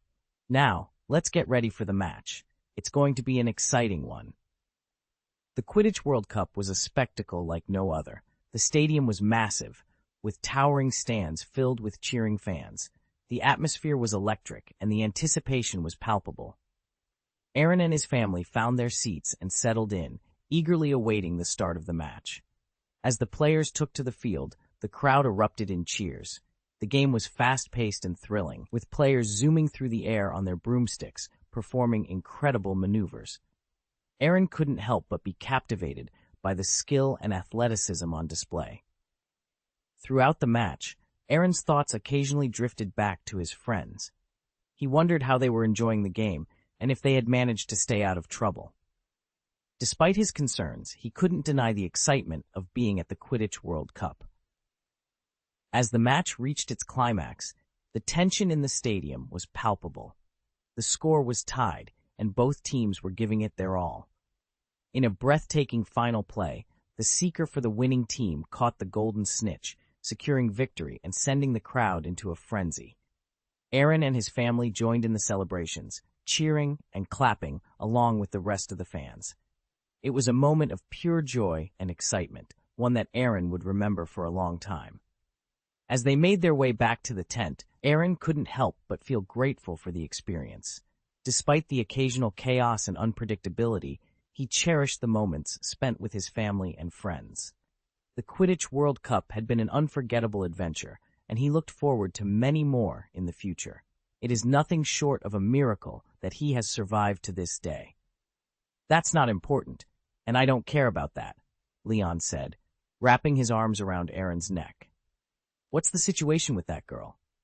Just a normal friend, Aaron replied. Really? Leon tightened his grip slightly. I've studied micro-expressions a bit. Her emotional state was like a roller coaster just now, with ups and downs. A normal friend? Do you think I'm stupid? Okay, Aaron said, moving Leon's arms from around his neck. Fine, she's a good friend. How should I put it? Hermione is a muggle-born wizard, but she's one of the best students at Hogwarts. I really admire her. Just admire her? Leon pressed. What else do you want me to say to satisfy you? Aaron retorted. Leon's voice trailed off. He wanted a definite answer because he was worried that his sister might have an unexpected competitor. But then again, his attitude was to let things take their natural course, and there was no conflict with whatever Aaron did. He couldn't tell if Aaron was being truthful or not. Okay, Adrian interjected forcefully, interrupting the conversation between his younger brothers. Actually, I also think that girl is pretty good. At least she's much calmer than Harry Potter and Ron Weasley. Her achievements will never be low. But she's not as good as Kelia, Leon said confidently. Of course, our sister is the best, Adrian agreed. On their way back, they encountered many of Aaron's classmates from Hogwarts. Seamus and Dean from Gryffindor, Zealand from Slytherin, Cho Chang from Ravenclaw, and Cedric from Hufflepuff. What surprised Aaron the most was seeing Oliver Wood, who had just signed with Puddlemere United, the oldest team in the Quidditch League, as a substitute right after graduation. Chapter 340, Pure Appreciation? Big Sister's Charm. Your performance was really embarrassing, Hermione said, looking at Harry and Ron with a mix of exasperation and amusement. I should have gone with Ginny. It was a mistake to stand with you two. What happened? Fred asked curiously. Aaron came to the Quidditch World Cup too, Hermione explained. Is Gaius here as well? George asked, surprised. Shall we go and say hello to him? It's not just him. His sister is here too. He has a sister? The twin brothers exchanged a knowing look and then turned to Harry with a mischievous glint in their eyes. His sister must be very beautiful, right? I don't know, Harry replied, blushing slightly. She's wearing half a mask, but how should I put it? That sense of mystery is the most attractive, Ron said solemnly. I don't deny that his sister's first impression is perfect, but Hermione paused, then looked at the two with contempt. But you two were too exaggerated. It was the first time you met her, and you couldn't take your eyes off her. We appreciate beauty, Harry and Ron said in unison, trying to save face. What's wrong with pure admiration? The Weasley brothers exchanged glances, clearly intrigued by Aaron's sister, whom they had yet to meet. After fetching enough water, Harry, Ron, and Hermione returned to find Mr. Weasley attempting to light a fire and cook. Instead of using magic, he was determined to use Muggle matches, which took him nearly an hour to get the fire going. Their tent was closer to the stadium, and members of the Ministry of Magic greeted Mr. Weasley as they passed by. Harry and Hermione were fascinated, meeting many notable characters within just an hour, thanks to Mr. Weasley's introductions. Meanwhile, on the other side of the venue, Aaron and his group returned to their tent after exploring. Adrian had spent hundreds of galleons on souvenirs for his two younger brothers. Although Aaron and Leon thought it was unnecessary, they couldn't refuse their eldest sister's kindness. Gins prepared a sumptuous lunch and patiently explained the rules of the Quidditch World Cup and the game instructions to the three while they ate. The two teams playing tonight were Bulgaria and Ireland. Bulgaria was slightly inferior to Ireland, but they had one of the best seekers, Victor Krum. Which team do you two like? Adrian asked. I don't know. I don't care much about these things, Aaron said casually. I support the Irish team, Leon said thoughtfully.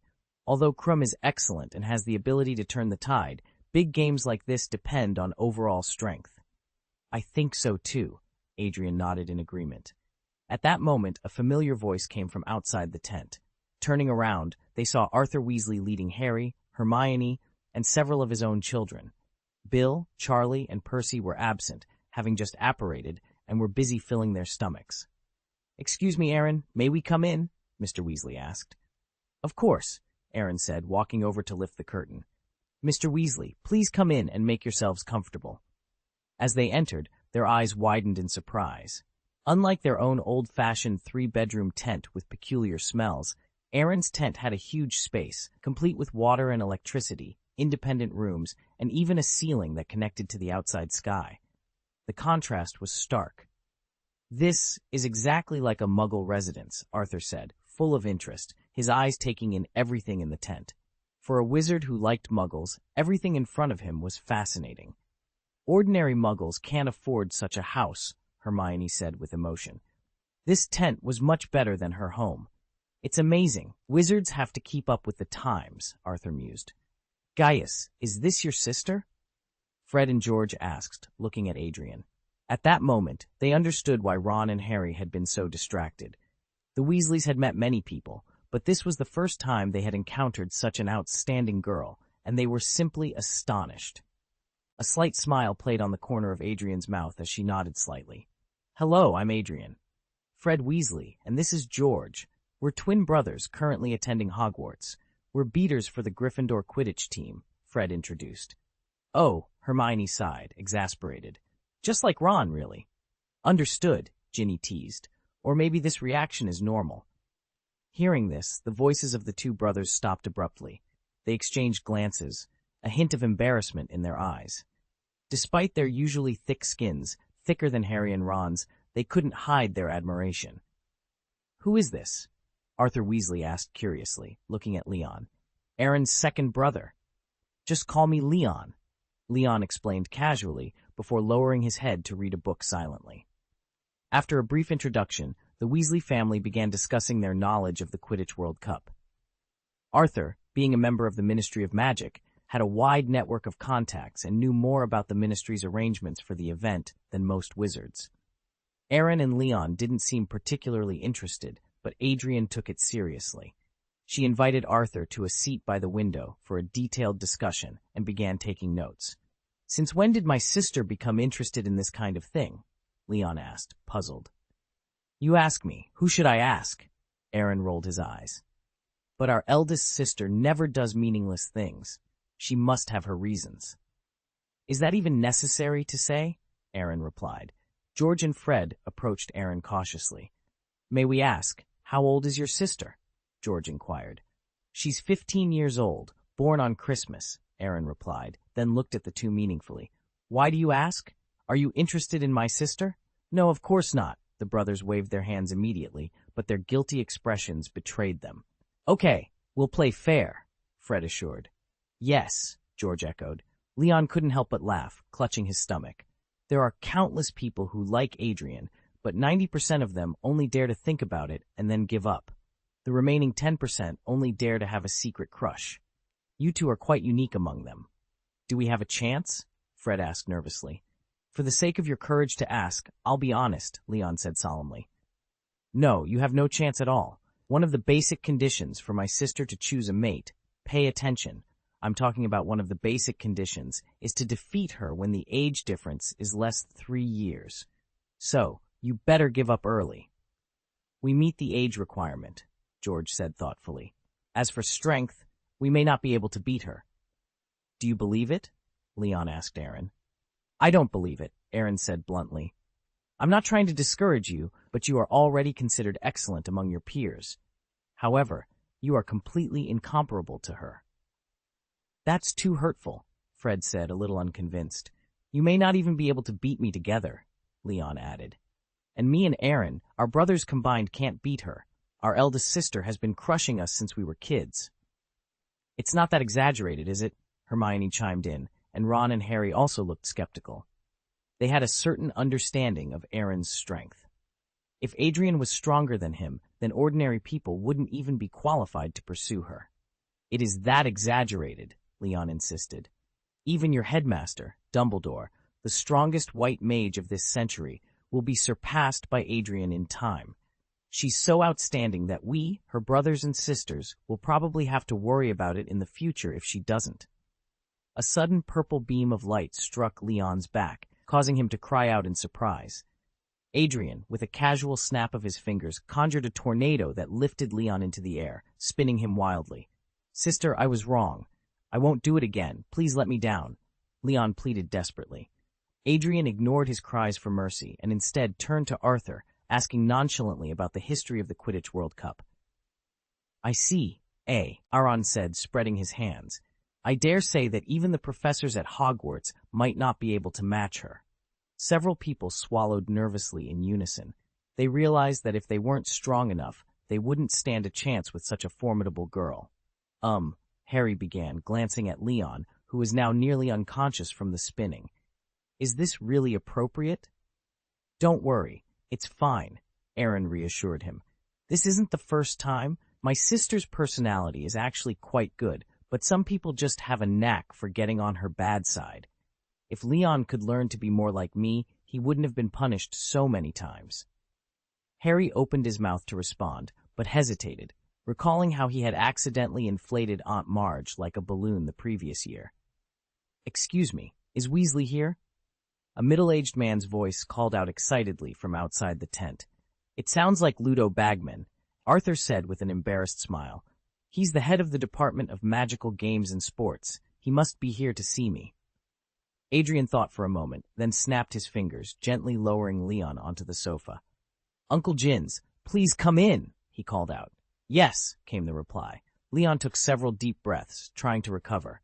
He shot Aaron a resentful look, feeling betrayed. Weren't they supposed to stick together? Aaron shrugged, as if to say, who can you blame? You should have kept your mouth shut.